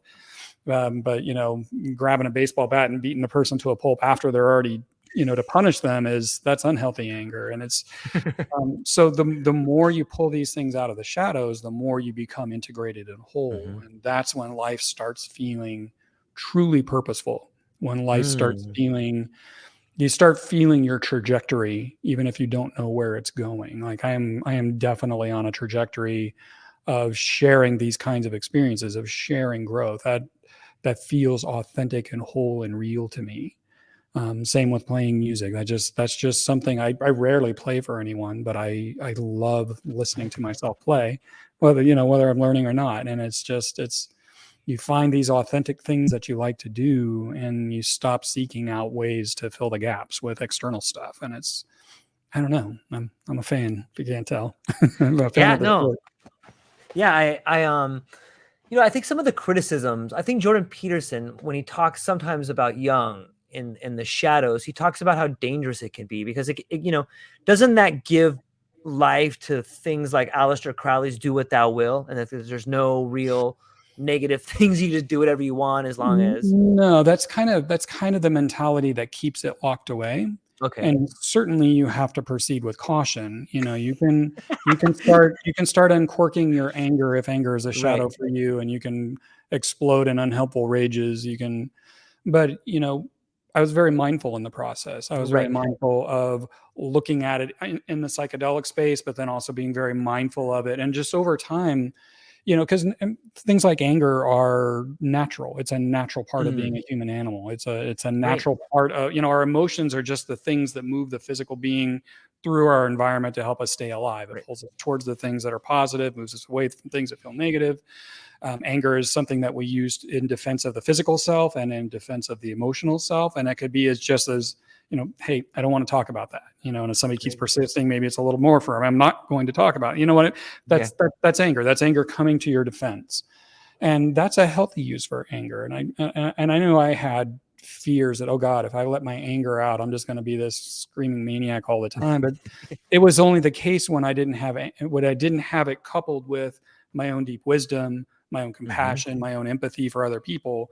When it had to build up in pressure until it exploded out, well, then there was no guidance for it at all. But when it's integrated in whole, there is guidance. Some people, it's a natural human thing to feel greedy. That's never really been a thing for me, but some people feel it very strongly. And when it's shadowed, it comes out in very unhealthy ways. But when you own it, you can say, oh man, yeah, I would like more of that.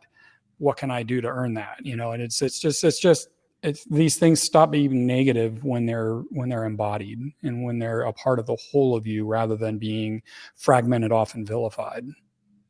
Yeah.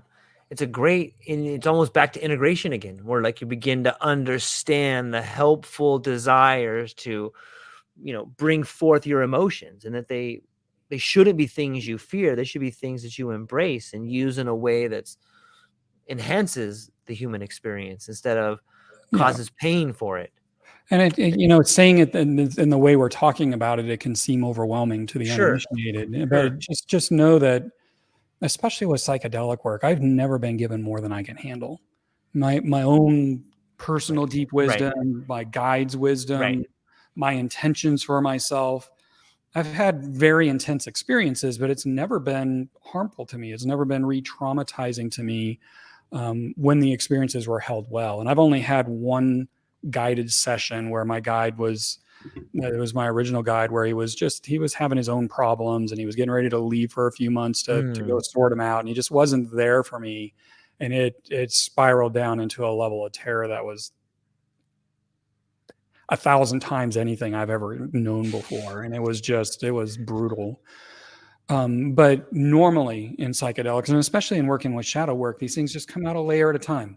It's just a layer, and it acclimates and integrates, and then another layer, and then some more layers, and you just work with it. It's a part of growth. Growth is uncomfortable. Growth is challenging, and it's part of what makes it so rewarding. Yeah. Would you consider that to be spiritual in nature? And like, how do you see that experience as spiritual in nature? And do you see a new sort of spiritual nature emerging in congruence with this psychedelic movement?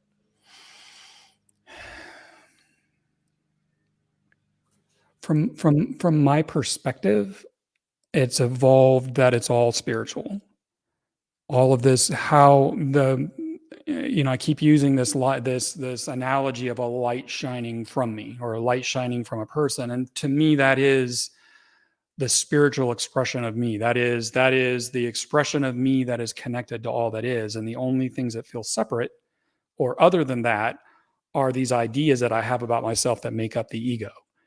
These concretized identifications with notions of the self. That is the ego, right? And so for me, all movement back towards the wholeness of being, back towards authenticity, is a deeply healing process, but also a spiritual process. It's a part of being whole is, and I don't have firm ideas about afterlife or any of that. I don't know. I can say that I live in the mystery of it, but truth does exist. There is a truth to it, and whatever that is, and I'm fine to stay tuned in and just see what that is in my own time, right? And so I don't separate spiritual development from personal development. It's all one thing. I'm all one thing. And even that's an illusion ultimately, because I'm all one thing that's everything. And I just feel that it's not a concept. It's what I live with. But it's sometimes the stretch for spiritual development, again, like we talked about, creates a bypass, and you end up not doing the house cleaning work, the healing work, the self-awareness work, the shadow work that allows you to truly be spiritual, that allows you to authentically express your spiritual nature. And clamping on to notions of enlightenment, or how aware you are, what practices you do, anything you identify with is moving in the opposite direction. That's a pretty inflexible law of how things work. You're identifying with it, it's not real. I don't know. Again, my .02. Yeah.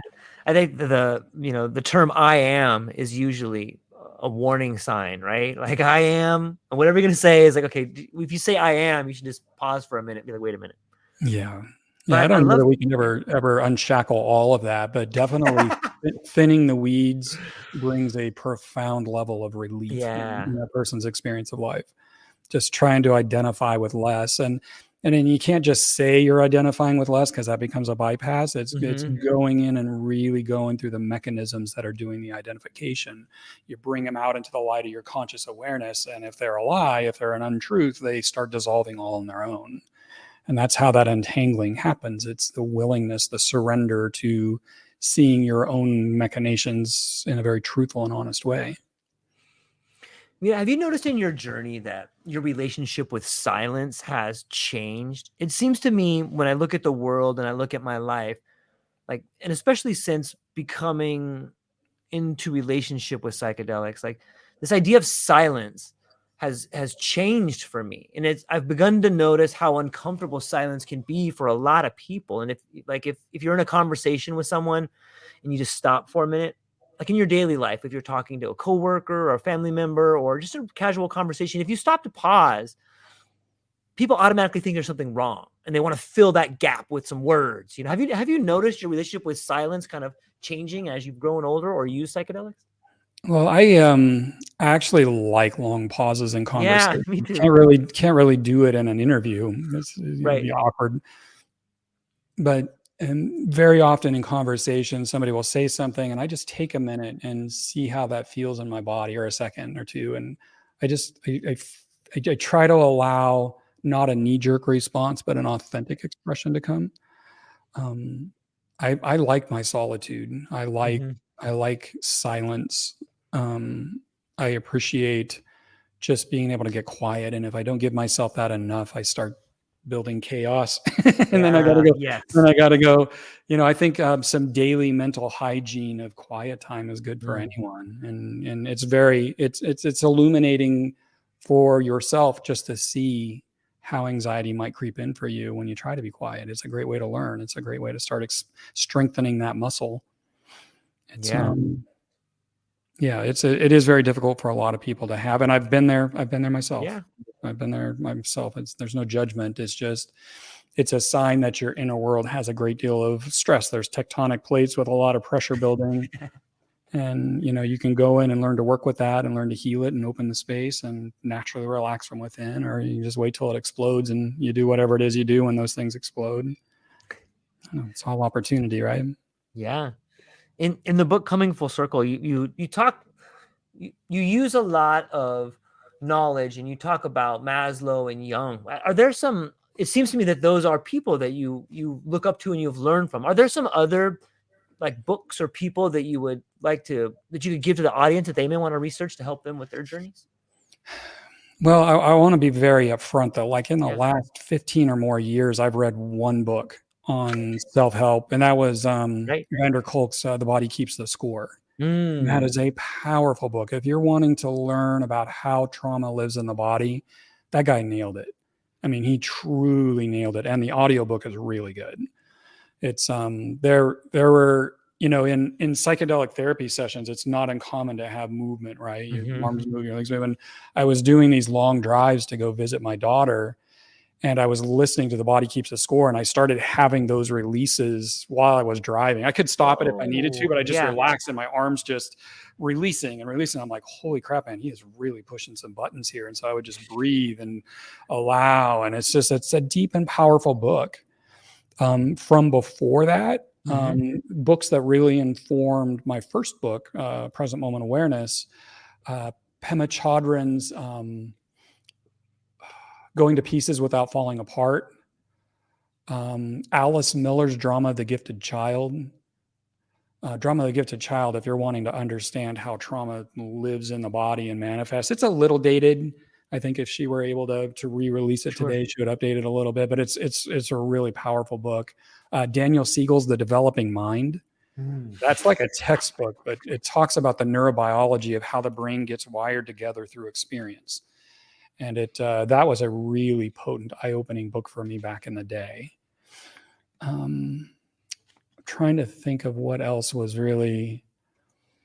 The Power of Now was a big one. Although I'm such a pragmatic soul, I found myself really wanting concrete examples in everyday life, and that's really where my book came from.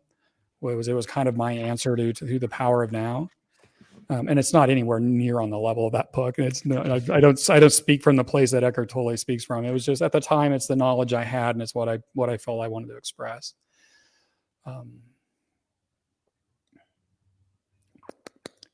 Healing the Shame That Binds You.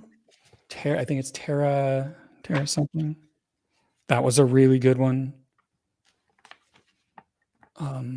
That's what I have off the top of my head. Yeah. Those are awesome. I'm writing them down so that I can learn from them myself. Yeah, there were more. I'm just not. Yeah. Well, it's hard on the spot to think of all the different kinds like that.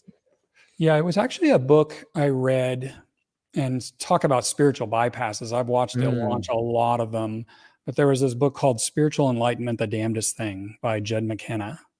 And it's a fictionalized story, right, but what it points to resonates so powerfully as true. It really rocked my world. And that was after I read his, well, he had several books on the subject, but after I read that book, the need to read other self-help personal development books really just evaporated. It just pointed to something that moved me so powerfully that I knew that bringing in more concepts wasn't going to be the answer. And yeah. So Jed, if you're listening, I'd like to have a conversation. The author is actually completely anonymous. Nobody knows who he is. Lots of speculation on the internet, lots of conspiracy theories, but nobody knows who this guy is. But I'd love to have a conversation with him. Anyway. Yeah, it's fascinating. Shannon, I can't believe it's like 3 hours coming up, man. I feel like we've just been shooting the breeze, man. I love it. This is you made it very easy, and I appreciate that. You ask really great questions, and you seem genuinely engaged, and it just makes it a pleasure to do an interview like this. The pleasure's all mine, because I feel like the book has been incredibly helpful and it's fun. I've really been looking forward to it, and I really admire the authentic experience. I admire the definition of success that I hope continues to permeate the book and your life and the next book. And it's really fun. And I'm really excited about the world we're living in and the things that are happening. And, the book resonated with me, and I'm really stoked that I have a signed copy of it, man. So thank you for that. My pleasure. It's my pleasure. Yeah. And, hopefully in the future, I got a feeling we'll be talking more often, and I'm really thankful to get to see the things you're doing and see the imprint that you're making. And I hope that you're as stoked about life as I am for you, man. Thank you. Thank you. Yeah, I am stoked about life. I'm very curious to see what happens next, because I have no idea. Yeah. And that's the beautiful mystery that we all get to participate in. And I'm gonna hang out with the people, but I want to talk to you briefly afterwards for a minute. So anything else you want to tell people before we go? I feel like we covered it all. We went deep, man. We went deep. Ladies and gentlemen, I'm so thankful for everybody, and I'm glad that we got to answer the question, what is a fast motorcycle, to Shannon Duncan. And thank you to everybody. I hope you have a beautiful day. That's all we got. Aloha.